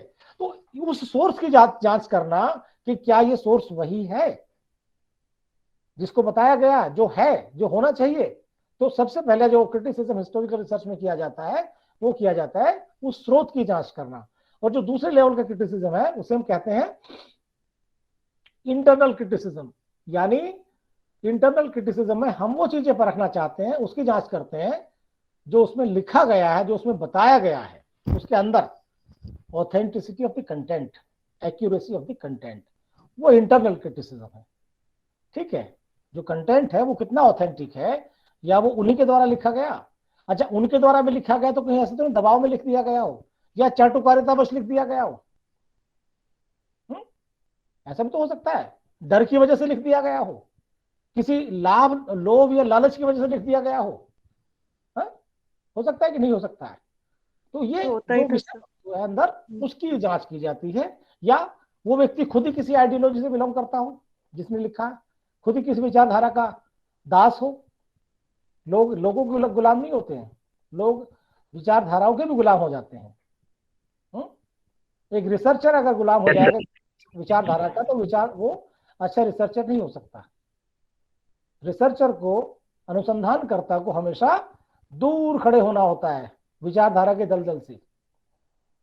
विचारधारा को अगर आपको, या किसी विचार को अगर उसकी जांच करनी है, किसी सोर्स की जांच करनी है, तो आप उससे बाहर निष्पक्ष रह करके जांच कर सकते हैं। जैसे कि जस्टिस की हम बात करें, जज की बात करते हैं, दोनों पक्ष के वकील अपनी बात रखते हैं, दोनों तरफ के लोग अपनी बात रखते हैं। जज उसमें इन्वॉल्व नहीं होता है, वो केवल फैक्ट्स को देखते हैं कि किसने अपने फैक्ट्स को तथ्यात्मक रूप से साबित किया, सही साबित किया, उसकी तरफ निर्णय दे देंगे। तो जो हमारा रिसर्चर होता है, उसका भी काम बड़ा महत्वपूर्ण काम है कि वो, बड़ी महत्वपूर्ण जिम्मेदारी है उसके ऊपर कि वो निष्पक्ष अपने आप को रख सके। तो क्रिटिसिज्म पहले नंबर पर किसका करेंगे, एक्सटर्नल, यानी स्रोत की ऑथेंटिसिटी, उसकी जेन्युइननेस को आंकते हैं, और नंबर 2 पर हम आंकते हैं स्रोत में जो कंटेंट है, जो विषय वस्तु है, वो कितनी जेन्युइन है। ठीक है, यस सर, जी सर। ओके, आगे बढ़ते हैं। एक सवाल और आता है यहाँ पर, हाइपोथेसिस का। हाइपोथेसिस आप सब लोग परिचित हो चुके होंगे अब तक, आई सपोज, या नहीं हुए हैं? हो गया। यस सर, बिल्कुल यस सर। हाइपोथेसिस के बारे में आपने ये भी पढ़ लिया होगा कि हाइपोथेसिस एक ऐसा कंजेक्चरल स्टेटमेंट है, एक ऐसा वक्तव्य होता है जो किन्हीं 2 या 2 से अधिक वेरिएबल्स के बीच में कारण और परिणाम के संबंध की व्याख्या करने का प्रयास करता है, स्थापित करने का प्रयास करता है। ठीक है, यही बात है ना। हाइपोथेसिस में कम से कम 2 वेरिएबल होंगे, दोनों के बीच में क्या संबंध है उसको वो बताने का प्रयास करेगा। और कैसे प्रयास करेगा, इसका जांच कर सके, जिसका आप स्टैटिस्टिकल एनालिसिस कर सके, जिसको आप प्रूव कर सकें सही है गलत, जो भी आपकी रिसर्च के निर्णय उसको बताते हैं कि बात सही है गलत है। हिस्टोरिकल रिसर्च में समस्या आती है। तो हाइपोथेसिस बनाना या ना बनाना एक ट्रिकी गेम हो जाता है, एक परेशान करने वाला मुद्दा बन जाता है। यहाँ पर क्यों बनता है, क्यों परेशानी आती है? क्योंकि हमारा, सबसे पहली बात, जो हमारा डेटा है, जो हमारे स्रोत हैं, हमें उन्हीं का नहीं पता to what extent they are authentic. उनके द्वारा प्राप्त किए गए निष्कर्ष बीच में हमें उस पर डायरेक्शन ले पाना बड़ा मुश्किल होता है। क्योंकि हाइपोथेसिस की एक आवश्यकता ये होती है कि हमें कहीं ना कहीं डायरेक्शन का पता होता है। जैसे हम कहते हैं, आपने देखा होगा, there is no significant difference between the achievement level of students living in rural areas, living in urban areas. Direction आपको है, ठीक है। आपका रिजल्ट आइदर और ही आएगा, या तो डिफरेंस सिग्निफिकेंट होगा या डिफरेंस सिग्निफिकेंट नहीं होगा। ये तो आएगा ना, बताओ, या कुछ और आ जाएगा? क्योंकि आपको काफी हद तक पता है कि आपको दोनों के नंबर लेने हैं, रूरल के भी अर्बन के भी। कंपेयर कर लिया, अगर डिफरेंस सिग्निफिकेंट आ गया, ठीक है भाई, सिग्निफिकेंट आया, अंतर है ग्रामीण और शहरी क्षेत्र के बच्चों में। लेकिन अगर आप हिस्टोरिकल रिसर्च में ऐसी कोई डायरेक्शन ले लेंगे तो क्या होगा? हो सकता है रिजल्ट उसके बिल्कुल अलग आए, जी, किसी भी तरह का ना आए। तो अक्सर क्या होता है, एक अच्छी हिस्टोरिकल रिसर्च में इस तरह की कोई भी प्री ऑक्यूपेशन, प्री एजम्पशन लेने से बचा जाता है। क्योंकि हाइपोथेसिस एक तरह का प्री ऑक्यूपेशन हो जाता है कि हम नहीं डिसाइड कर रहे अभी, we will keep our research hypothesis free. ठीक है, तो उसकी जांच करना, उसकी फिजिबिलिटी बड़ा मुश्किल होता है। और जैसे मैंने कहा कि जो कंटेंट है, जो विषय वस्तु, उसका कॉन्टेक्स्ट अलग था। आज जिस कॉन्टेक्स्ट में आप बात करें, हो सकता है वो कॉन्टेक्स्ट अलग हो। तो इन सब दिक्कतों की वजह से what we try to avoid formulating hypothesis in the beginning. What we can do, what next का मतलब है what we can do, we can make certain assumptions. किसके आधार पर? जो हमने लिटरेचर सर्वे किया है, जो हमने अभी तक पढ़ा है, जो हमने अभी तक सोर्स गैदर किए हैं, जो हमारी एक प्रीलिमिनरी अंडरस्टैंडिंग है उस टॉपिक के बारे में जिस पर हम हिस्टोरिकल रिसर्च कर रहे हैं, we can make certain assumptions. अच्छा, शायद ऐसा रहा होगा, शायद ये हुआ होगा, शायद वो हुआ होगा. तो हम इस तरह से क्या है, just for the sake of clarity in are research further, आगे हमारी थोड़ी सी क्लैरिटी बनती रहे, इसके लिए हम एजम्पशंस यूजुअली ले लेते हैं. बाकी इसमें कोई कंपल्सन नहीं है कि आप हाइपोथेसिस ही बनाइए कि एजम्पशन बनाइए. और अक्सर आप देखेंगे तमाम जगह इसको हाइपोथेसिस फ्री भी कर दिया जाता है, जैसे क्वालिटेटिव रिसर्च में भी होता है.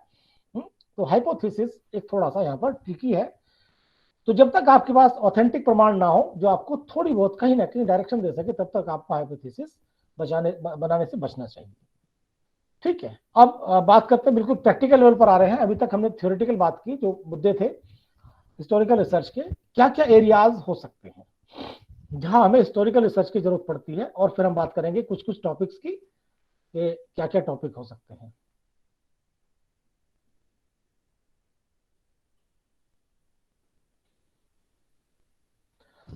हेलो, सुन रहे हो? Yes sir. Yes sir. आ रही है. जी सर.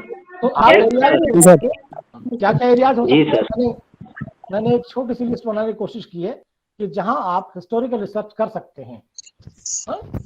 जो भी डॉक्यूमेंट्स हैं, हिस्टोरिकल इंपॉर्टेंस आपको लगते हैं एजुकेशन में, या जो भी स्क्रिप्चर्स हैं, मतलब पुराने हमारे ग्रंथ हैं तमाम, उनका आप विश्लेषण कर सकते हैं, उनको देख सकते हैं कि शिक्षा की क्या स्थिति, कहीं बताते हैं कि नहीं उस काल के बारे में वो है? और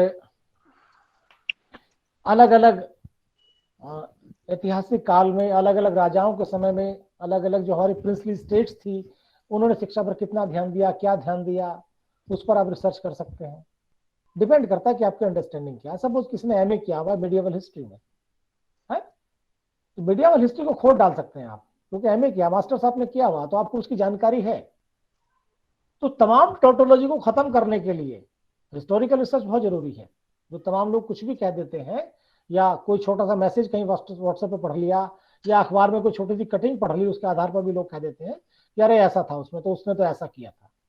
और मैं इसलिए कह रहा हूं, जैसे एक छोटा सा उदाहरण आपको दूं, हालांकि वो प्योर हिस्ट्री का है.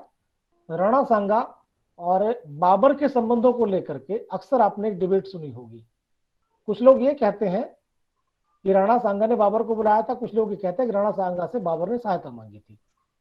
There is still no conclusive evidence. Yes sir, ऐसा सुनने में आता है. आता ना सुनने में, कोई कंक्लूसिव एविडेंस नहीं है. दोनों चिट्ठियों की बात करते हैं, उसने दूत भेजा था, उसने चिट्ठियां भेजी थी. तो ये चीजें अब आपको कैसे पढ़ाएंगे, कैसे उसको क्लैरिफाई करेंगे? You need to go into the pure history of the country. इसी तरह से अगर आपको एजुकेशनल रिसर्च करनी है कि राणा सांगा ने शिक्षा पर अपने प्रिंसली स्टेट में कितना ध्यान दिया, what he has done to educate his own people. और कौन सी शिक्षा थी, वो प्राइमरी दे रहे थे कि सेकेंडरी पे ध्यान दिया, कि हायर पे दिया, कि टेक्निकल वोकेशनल पे दिया, या किसी पे नहीं दिया? Let the people study themselves, हमें परवाह नहीं है. तो ये कैसे करेंगे आप? यानी प्योर आपकी जो ट्रेनिंग है वो प्योर हिस्ट्री में होगी, तभी आप उसको कर पाएंगे आसानी से, अदरवाइज मुश्किल होगा. तो ये कुछ एरियाज है जहां जिसका भी आप चाहें करना, जिसमें आपका इंटरेस्ट हो. तो एक बहुत ही बड़ा एरिया, बहुत ही वाइड एरिया है, जिससे हमें अपने अतीत के बारे में पता चल सकता है. तमाम मूवमेंट्स भी समाज में हुए हैं शिक्षा को लेकर के, कुछ बाहर भी हुए हैं, हमारे देश में भी हुए हैं. कौन से मूवमेंट्स हैं, क्या योगदान है उनका? कोई पीजेंट मूवमेंट भी इस तरह का जिसका योगदान हो सकता है. जैसे इंडिविजुअल्स की अगर हम बात करें, प्राइमरी एजुकेशन को लेकर की मूवमेंट है. तमाम साइंस एजुकेशन को लेकर के आपने होशंगाबाद वगैरह एक्सपेरिमेंट पढ़ा होगा, तमाम तरह के मूवमेंट्स में. या कोई ऐसा बड़ा मूवमेंट है, एनवायरमेंट को लेकर के बड़े मूवमेंट है, शिक्षा को लेकर के कोई बड़ा मूवमेंट है, यू कैन इन्वेस्टिगेट दैट. जा सकते हैं हिस्टोरिकल पीरियड में. प्राच्य पाश्चात्य विवाद आप सबने पढ़ा हुआ, एंग्लिसिस्ट ओरिएंटलिस्ट कंट्रोवर्सी. क्या है भाई वो? ये जो हम इतिहास में पढ़ लेते हैं, अपने एजुकेशनल जो हिस्ट्री ऑफ एजुकेशन थोड़ा पढ़ लेते हैं, वो पर्याप्त है कि नहीं है? I don't think so that it is enough, it's not enough. और जाना पड़ेगा। हमें गिरिंच में 2-3 नाम मिलते हैं, उनकी चर्चा करके हम छोड़ देते हैं उस बात को। अगर वो इतनी छोटी बात थी तो फिर इतनी महत्वपूर्ण कैसे हुई कि उसके ऊपर बाद में कमेटी तक बनी और एक आपकी पूरी एजुकेशन की दिशा मैं कॉलेज मिनट में तय कर दी। That was not a very simple और सिंगल क्वेश्चन। तो तमाम तरह के education acts, charter acts, education acts pass हुए ना, उन पर आप रिसर्च कर सकते हैं। कमीशंस, कमेटीज पर रिसर्च कर सकते हैं कि किस कमेटी ने किसको कितना वेटेज दिया और उस पर कितना काम हुआ, क्या उसका इम्प्लीमेंटेशन हुआ। ये तमाम एरियाज हैं। Religion and modernity, religion and orthodoxy किस बात को बढ़ावा देता है? धर्म। Is it conducive for education or is it not conducive? You can find out this, you can find out what has happened in the history. इतिहास बता देगा आपको। अगर आप इतिहास में जाएंगे तो दुनिया भर के देशों का अध्ययन कर सकते हैं, अपने देश का कर सकते हैं। हमारे देश में भी कहाँ कहाँ क्या हुआ और क्या भूमिका रिलीजन ने किस समय में निभाई है। And I think it is an important issue, क्योंकि हम ये सब लोग जानते हैं कि धर्म एक ऐसा विषय है जिससे बहुत कम लोग अछूते हैं, बहुत कम। The percentage is very very low, maybe less than 5%. More than 95% of the people believe in either or the other religion. We are religious by nature. तो अब ये कह देना कि साहब हम उसके बारे में बात नहीं करेंगे, गलत बात हो जाएगी। गलत हो जाएगी कि नहीं हो जाएगी? हम सब लोग खाना खाते तो खाने पर काम करते हैं कि नहीं? खाने के लिए हम कहते हैं नहीं, हम खाने की बात नहीं करेंगे, भाई कुछ भी करो। अरे जो इतना महत्वपूर्ण विषय जो हमारे जीवन को दिशा देता है, दशा देता है, उसकी दशा को निर्धारित करता है, हम उस पर बात क्यों ना करें? और वो भी हम बात कैसे कर रहे हैं? रिसर्च के माध्यम से कर रहे हैं भाई। We are taking it seriously, we are not taking it just at the level of propaganda. हम लाइटली बात नहीं कर रहे हैं। We are talking about religion sincerely from the point of view of education, research. Public provision मतलब सरकारों ने, princely states ने, उन्होंने क्या योगदान दिया। और एक और नया टॉपिक ऐतिहासिक रूप से भी बड़ा पुराना रहा है, ये है फिलेंथ्रोपी इन एजुकेशन। जानते हैं सब लोग फिलेंथ्रोपी? भाई 3:15 हो रहा, मेरा टाइम कम पड़ता जा रहा है। सो फिलेंथ्रोपी मतलब सेवा। तमाम स्कूल, कॉलेज, शेरशाह सूरी की बात करते हैं, सड़कें बनवाई, ये बनवाई, फला राजा ने ये बनवाया, फला ने ये बनवाया, महाराजा बड़ौदा ने यूनिवर्सिटी बनवाई। ऐसे कितने महाराजा बड़ौदा हुए जिन्होंने यूनिवर्सिटीज बनवाई है। और आज भी कितने लोग हैं जो बहुत पैसे वाले हैं, जो बहुत संपन्न हैं और शिक्षा को फिलेंथ्रोपी मानते हैं, शिक्षा में वो योगदान करना चाहते हैं। Historically you can search for that. तो ये कुछ एरियाज हैं। अब मेरे विचार से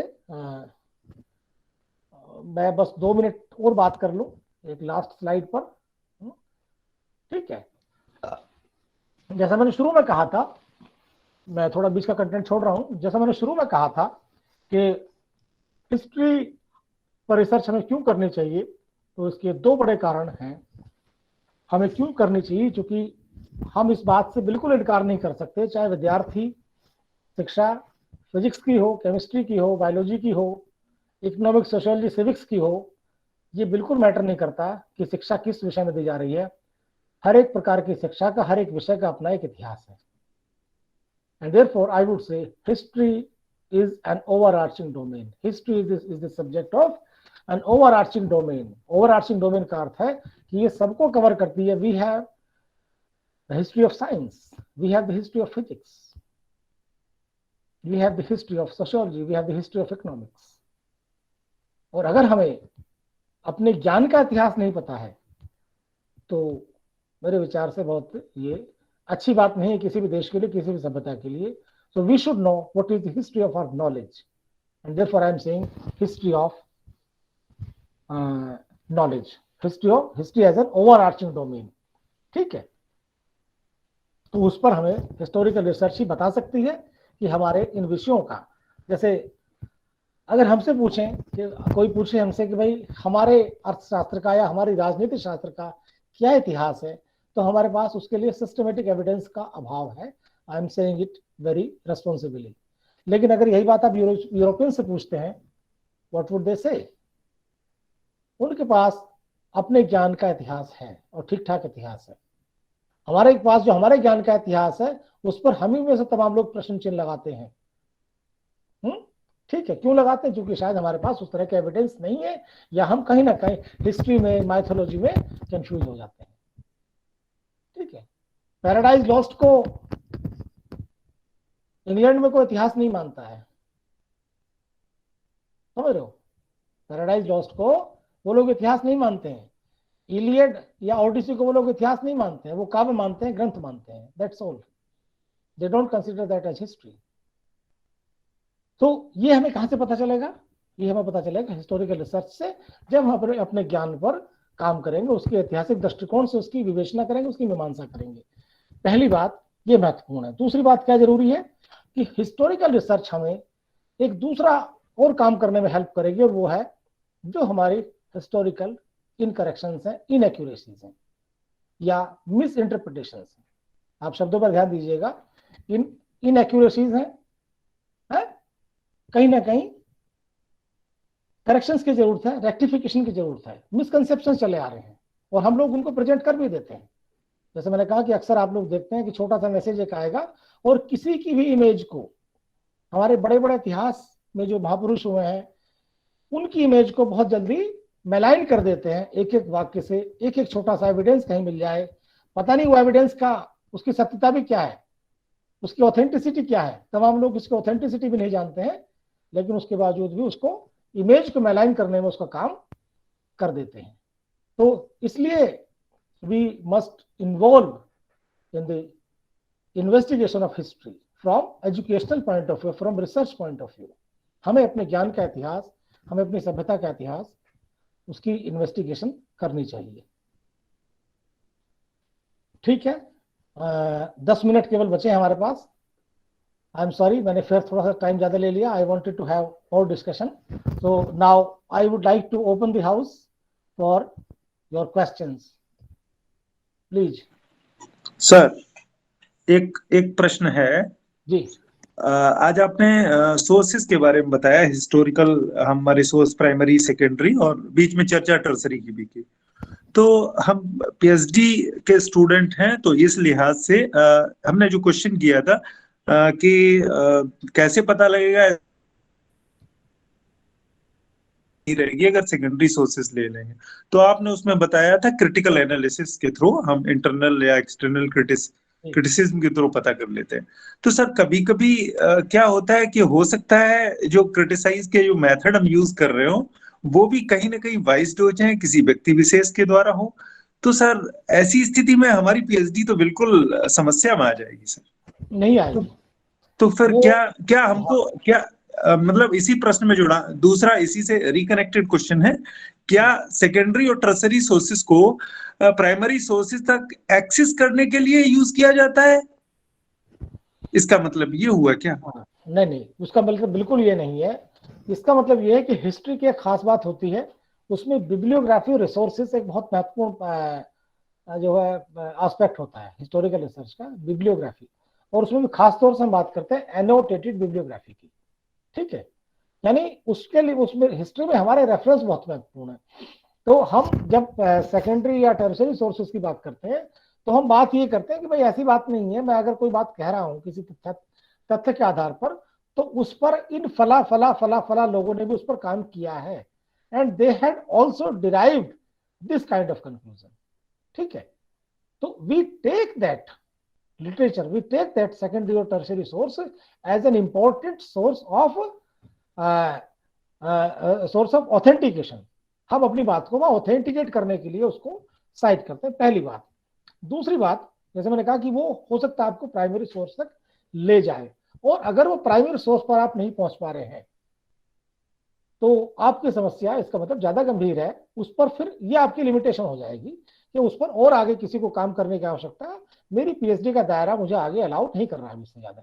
हाँ, उसमें एक विंडो भी दी जाती है, जब आपका वाइवा होता है तो उस पर कहा जाता है, कमेंट अक्सर जो अच्छे परीक्षक करते हैं, अच्छे एवेलुएटर होते हैं रिसर्च के, वो कहते हैं कि इसको देखो बेटा ऐसा करना है, इसको बहुत ही महत्वपूर्ण विषय तुमने चुना है, कोई बात नहीं, पीएचडी भर का तुमने कर लिया है, you have gone through a lot of literature, and भले वो लिटरेचर सेकेंडरी हो, प्राइमरी तक उसकी पहुंच ना हो या कम हो पाई हो, लेकिन उससे आप एक किसी कंक्लूसिव एविडेंस पर पहुंच पाए हैं। आप आगे इस काम को बढ़ाइए और जब आप इंडिपेंडेंट रिसर्च करेंगे पीएचडी के बाद, तब आप इस पर आगे काम करिएगा। और मैं उसके लिए एक उदाहरण आपको दूं। एक प्रोफेसर थे, हमारे टीचर रहे हैं, प्रोफेसर दीपक कुमार। उन्होंने एक किताब लिखी और वो किताब है साइंस एंड द राज। उसका शीर्षक है, ऑक्सफोर्ड यूनिवर्सिटी प्रेस की किताब है, आप उसको गूगल सर्च कर सकते हैं, हो सकता है अमेजोन पे मिल जाए। साइंस एंड द राज बहुत मोटी किताब नहीं है, यानी साइंस का विकास कैसे हुआ देश में। And he used to say that it has taken 20 years to him. 20 साल उनको लगे उस किताब को लिखने में। क्यों लगे? क्योंकि उसमें आर्काइवल रेफरेंसेस बहुत ज्यादा है। He had tried to go to the primary sources, और प्राइमरी सोर्सेज के लिए he had to stay in Delhi. Delhi में रह करके उन्होंने कहां पर काम किया? आर्काइव में जाया करते थे। पता नहीं कितनी बार आर्काइव में उन्होंने एक ही छोटे छोटे सोर्स के लिए वो आर्काइव में गए हैं। तो हिस्टोरिकल रिसर्च इस मामले में बहुत महत्वपूर्ण है, बहुत लॉन्ग टर्म हो सकती है। आपकी एक्सेस, मैंने कहा था ना शुरुआत में, अवेलेबिलिटी और एक्सेस। अवेलेबिलिटी हो सकती है लेकिन आप एक्सेस ना कर पाए। आपकी जो टाइम है, आपके जो रिसोर्सेज हो सकता है आपको लिमिट कर दें। तो इसका मतलब ये बिल्कुल नहीं है कि अगर आपके पास सेकेंडरी सोर्सेज है तो आप उसको अमान्य कर देंगे या उसको छोटा कर देंगे। आप उसका प्रमाण और ज्यादा से ज्यादा देंगे। ठीक है, जो पहला सवाल था आपका हिमांशु के, ऐसा कैसे हो सकता है, कहीं ना कहीं बायस्ड हो सकते हैं हम, ये चैलेंज है आपके लिए, ये आपके लिए चैलेंज है, और इसका समाधान सिर्फ और सिर्फ आपके पास है। जैसे मैंने कहा कि ये बात काफी को उतारना पड़ेगा। मैं एक ऐसी यूनिवर्सिटी पढ़ करके आया हूं जिस पर आज भी तमाम लोग कहते हैं कि लेफ्ट है कि राइट है। ये लेफ्ट और राइट आपकी अपनी सोच है, आप मुद्दों को किस तरह से देखते हैं। और जैसे मैंने कहा ना कि अगर हम किसी आइडियोलॉजी में, किसी स्कूल के अनुरूप सोचने लगेंगे तो हम अपने आप को डिलिमिट खुद कर रहे हैं, हम अपनी सीमाओं को खुद बांध रहे हैं। As a student of education और as a student of history, यदि आपने अपने आप को मार्क्सवाद, साम्यवाद, समाजवाद, पूंजीवाद, इनकी किसी भी श्रेणी में बांध लिया तो ये आपने अपनी एकेडमिक आत्महत्या की है मेरे विचार से। मैं थोड़ा सा कठिन शब्द इसमें जो है ना नेगेटिव वर्ड यूज कर रहा हूं। You are academically trying to strangulate yourself. आप अपने आप को एकेडमिकली अपना गला घोटने का प्रयास कर रहे हैं। तो हमें एज टीचर, एज स्टूडेंट ये ध्यान रखना होगा। राजनीति करते तो अलग बात है, राजनीति जब चले जाओगे तो आपको जिसकी खीर खानी उसकी बीन बजानी पड़ेगी, वो एक अलग मुद्दा है। लेकिन जब आप रिसर्च के फील्ड में हैं तो आपको हमेशा कोशिश करनी चाहिए कि आप अनबायस्ड रहें। हो सकता है कभी कभी थोड़ा आप भी कहीं ना कहीं इधर उधर हो जाए, थोड़ा मन आपका भटक जाए, लेकिन जब जैसे आप रिसर्च के फील्ड में आते बोले नहीं भाई मुझे बिल्कुल जो मेरा एविडेंस कहेगा मुझे उसमें बात करनी है। क्योंकि इसमें उदाहरण दे रहा, अगर जज साहब कहीं पक्षपात कर जाएंगे किसी का तो क्या होगा?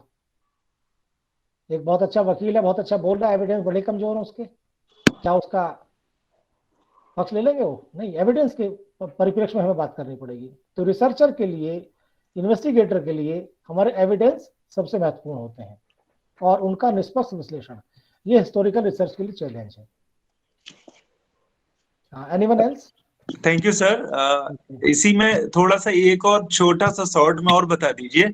आपने बीच में बताया था जब बात की थी कि कभी कभी हमको ऐसे सोर्सेस नहीं मिलते हैं और हम रिसर्च में ऐसा टॉपिक चुन लेते हैं, जैसे महाराणा सांगा और दूसरे के बीच युद्ध हुआ, वहां के हमारे पास मतलब तथ्य नहीं है, तो उनको हिस्टोरिकल ट्रेनिंग की जरूरत होती है क्या बेसिकली इसमें?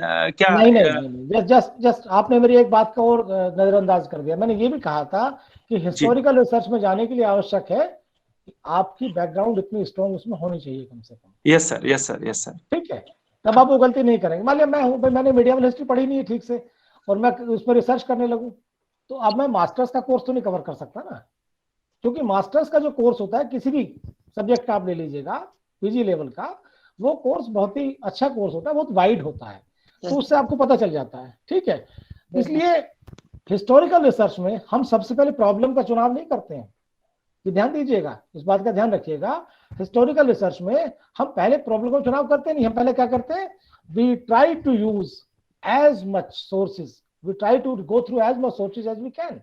एक्सेसिव एक्सेस, हम अधिक से अधिक सोर्सेज को पढ़ते हैं। और आपने कभी एक बात पर गौर किया कि जब आपको सिनॉप्सिस का टाइम मिलेगा, you will be given 6 months और एटलीस्ट ए ईयर केवल सिनॉप्सिस के लिए। जेएनयू में हमें 2 साल मिलते थे सिनॉप्सिस के लिए।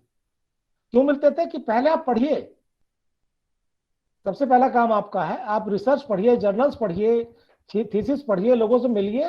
आप पहले उस फील्ड का ठीक से इन्वेस्टिगेशन करिए जिसमें आपको प्रॉब्लम एरिया चुनाव करना है, तब आप किसी बारीकी पर आएंगे। ये सबसे कठिन स्टेप होता है और हिस्टोरिकल रिसर्च में तो और ज्यादा कठिन हो जाएगा। इसलिए हम जितना लिटरेचर शुरू में रेफर कर लेंगे वो हमारे लिए उतना ही बेहतर होता है। कुछ लोग क्या करते हैं, जो एक बहुत बड़ी त्रुटि है, गलती है रिसर्च में, आप जाएंगे सर ये टॉपिक मुझे ठीक लगेगा, इसको देख, इस पर कर लूं, अच्छा सर आप ही को बता दीजिए। इसका मतलब आपने लिटरेचर पढ़ा ही नहीं है, आपने जो अपनी इंसाइट थी वो डेवलप ही नहीं की है। रिसर्च करने के लिए आपकी नॉलेज आपको इंसाइट प्रदान करेगी, आपकी लेबर आपको इंसाइट प्रदान करेगी। तो अगर आपने इंसाइट अपनी डेवलप नहीं की है, आप दूसरे के कहने से टॉपिक ले रहे हैं, तो जाहिर सी बात है कि कल आप फंसेंगे उसमें। ठीक है, इसलिए रिसर्च हमेशा मास्टर्स की बात की जाती है। तो अगर हिस्टोरिकल रिसर्च में आप जा रहे हैं तो हिस्ट्री ऑफ एजुकेशन से भी ज्यादा महत्वपूर्ण है कि हिस्ट्री उस पीरियड की आपको क्लियर होनी चाहिए। Thank you sir, thank you sir. Okay, और कोई क्वेश्चन दूसरे लोग पूछे भाई, बहुत सारे लोग। Hello hello sir. हाँ सर जैसे पृथ्वीराज दासों की बात हुई थी, जिसको आपने जैसे सर बताया कि सेकेंडरी सोर्स है वो, तो सर उसके संबंध में जैसे अगर हम पूछना चाहते हैं कि जैसे सपोज दैट अगर जैसे हम भगवान श्री राम के जीवन पे रामायण जैसे लिखी गई है, तो रामायण या जो वाल्मीकि द्वारा जो है रचित है रामायण और तुलसीदास जी के द्वारा श्री रामचरितमानस रचित गई, वो भी तो सेकेंडरी सोर्स होगा। लेकिन हमारे आपने, लिए तो हाँ ओके, आपने एक बात मेरी और बीच में छोड़ दी है अग्रवाल जी। मैंने ये भी कहा था कि हमें ये भी डिफरेंस करना पड़ेगा कि whether this is part of our history और this is part of our culture. ठीक है, जब हम यहाँ ऐतिहासिक स्रोत की बात करेंगे तो उसमें हमें ये भी देखना पड़ेगा, जैसे रामायण की आपने बात की, रामायण और रामचरितमानस ये दोनों ग्रंथ हैं। तुलसीदास जी ने जो लिखा, तुलसीदास जी उसमें पार्टिसिपेंट नहीं है, तुलसीदास जी ने उस काल को ऑब्जर्व भी नहीं किया। Yes sir. तो रामचरितमानस प्राथमिक स्रोत हो ही नहीं सकता। नहीं तो सर वही चीज पार्टिसिपेंट में सर, तो सर वाल्मीकि जी भी पार्टिसिपेंट्स तो पूरे होल रामायण में नहीं थे, कोई पार्टिसिपेंट नहीं है। अगर भगवान राम ही उसको लिखते, उनकी आत्मकथा होती सर। लेकिन वही इस पे सर एक क्वेश्चन ये भी है कि अगर जैसे भगवान श्री राम अपना अपना व्यू लिखते उस पे या अपने तरफ से लिखते, तो वो भी तो सर प्राइमरी सोर्स नहीं माना जा सकता था, क्योंकि वो रावण के पक्ष की तरफ की बातें ना लिखते ना, वो तो अपनी तरफ की बातें लिखते। मतलब मेरा कहने का सर ये, जैसे पृथ्वीराज आसों में चंद्र बरदाई जी ने लिखा है पृथ्वीराज चौहान के बारे में और गौरी के बारे में, तो अगर वो पृथ्वीराज चौहान खुद लिखते तो वो भी तो अपने पॉइंट ऑफ व्यू से लिखते, वो मोहम्मद गौरी के पॉइंट ऑफ व्यू से थोड़ी लिखते। जाहिर सी बात है वो लिखते, आपने पृथ्वीराज का वहां से पक्ष ले लिया, अगर गौरी ने भी लिखा होता तो गौरी का पक्ष गौरी के पास से लेते। हाँ तो सर मतलब जो है ये सेकेंडरी सोर्स में ही आएगा, मतलब पूरा ऑथेंटिक नहीं कहा जाएगा। बिल्कुल सेकेंडरी सोर्स में आएगा। ओके सर, प्राथमिक सोर्स तो वही होगा। और इसमें जैसे अभी आपने बात की कि इस तरह का जब हम विषय लेते हैं तो हम ऑलरेडी बाइज्ड होते हैं। यस सर, वही मैं जो सर पूछना चाह रहा था। हम पहले से बाइज्ड हैं। जैसे भगवान राम का रिसर्च अगर करना चाहे तो रिसर्च कर ही नहीं सकते। क्यों नहीं कर सकते? क्योंकि हमारे लिए वो आराध्य है। Yes sir, yes sir. वो हमारे लिए आस्था का प्रतीक है। हम सुबह उठते ही हमारी जो आंख खुलती है, हमारी जब चेतना आती है, तो चेतना में हमारा यहाँ राम का नाम आ जाता है। यस हम राम को पहले से ही बायस्ड है उनके लिए, तो हम रिसर्च नहीं राम को दशरथ का बेटा नहीं मानते खाली, हम राम को एक योद्धा नहीं मानते खाली, हम सीता का पता नहीं मानते खाली, पति नहीं मानते, हम राम को एक आदर्श मानते हैं, अपनी संस्कृति का, अपनी सभ्यता का एक आदर्श मानते हैं। तो जब आप किसी पात्र को, किसी ऐतिहासिक विषय को एक आदर्श मान लेंगे तो उस पर रिसर्च हो ही नहीं सकती। रिसर्च की प्री कंडीशन ही क्या है, मैंने शुरुआत में प्रिकॉशन दिया था ना। सर एक क्वेश्चन है मेरा यहाँ पर आपसे कि जैसे हम लोग एजुकेशन ट्रेनिंग और एजुकेशन के स्टूडेंट्स हैं ज्यादातर, तो क्या हमारे लिए सर हिस्टोरिकल रिसर्च में जाना बेटर रहेगा? क्योंकि ज्यादातर हम देखते हैं कि डिस्क्रिप्टिव रिसर्च का ज्यादा यूज होता है, सर्वे रिसर्च ज्यादा यूज होती है फिलोसॉफिकल बेसिस पे। आसान होती है इसलिए होता है। तो जनरली अगर मान लो चूज करना भी चाहे तो सुपरवाइजर्स हाँ नहीं करेंगे कि कर लीजिए आप इसमें। बिल्कुल Seema, I do agree with you. Yes sir, but चूंकि पढ़ना है इसलिए विषय के जानकारी होना चाहिए किस किस तरह की हिस्ट्री मतलब रिसर्च हो सकती है, होती हैं, और इनमें क्या क्या पॉसिबिलिटीज हैं। तो मैं क्या सर इंडिपेंडेंट रिसर्च अगर कभी जीवन में करना चाहे तो तब हम इसका यूज कर पाएंगे? अपना इंटरेस्ट देखिए जी, मैं तो सर साइंस बैकग्राउंड से हूँ तो डेफिनेटली मेरा इंटरेस्ट ऑफ एरिया तो नहीं है ये। बढ़िया सब कुछ नहीं तो मेरा भी नहीं, मैंने भी काम नहीं किया हिस्टोरिकल रिसर्च। जी सर, क्योंकि हम लोग साइंस बैकग्राउंड से आते हैं तो कभी हिस्ट्री इतनी पढ़ी ही नहीं है कि वहां पे कभी सोच सके इसके बारे में। हिस्ट्री ऑफ साइंस मैंने भी उदाहरण दिया था ना। हाँ, नहीं सर, कुछ फील्ड है जैसे फिलैंथ्रोपी है, थोड़ा अच्छा लगता है, या एजुकेशन हिस्ट्री हम जानना चाहें, अभी एनईपी पॉलिसी को ही हम आपको हमेशा अपनी चॉइस का रखना चाहिए। जी जी बिल्कुल बिल्कुल सर, ठीक है, लेकिन इसका अर्थ बिल्कुल ये नहीं है कि हम उसको छोड़ दें। जैसा हम लोग हैं, हमारे हम चाहे आरपी सर की बात कर ले, मोनिश सर की बात कर ले, मैं खुद हूँ, हम लोगों ने ये थोड़ी है जो हम पढ़ा रहे हैं उसी में रिसर्च की है। रिसर्च मैं आपको जैसे अपनी बताऊं, मेरी इकोनॉमिक्स ऑफ एजुकेशन में है। अच्छा, मेरी ना बीएड की ट्रेनिंग में, ना एमएड की ट्रेनिंग में।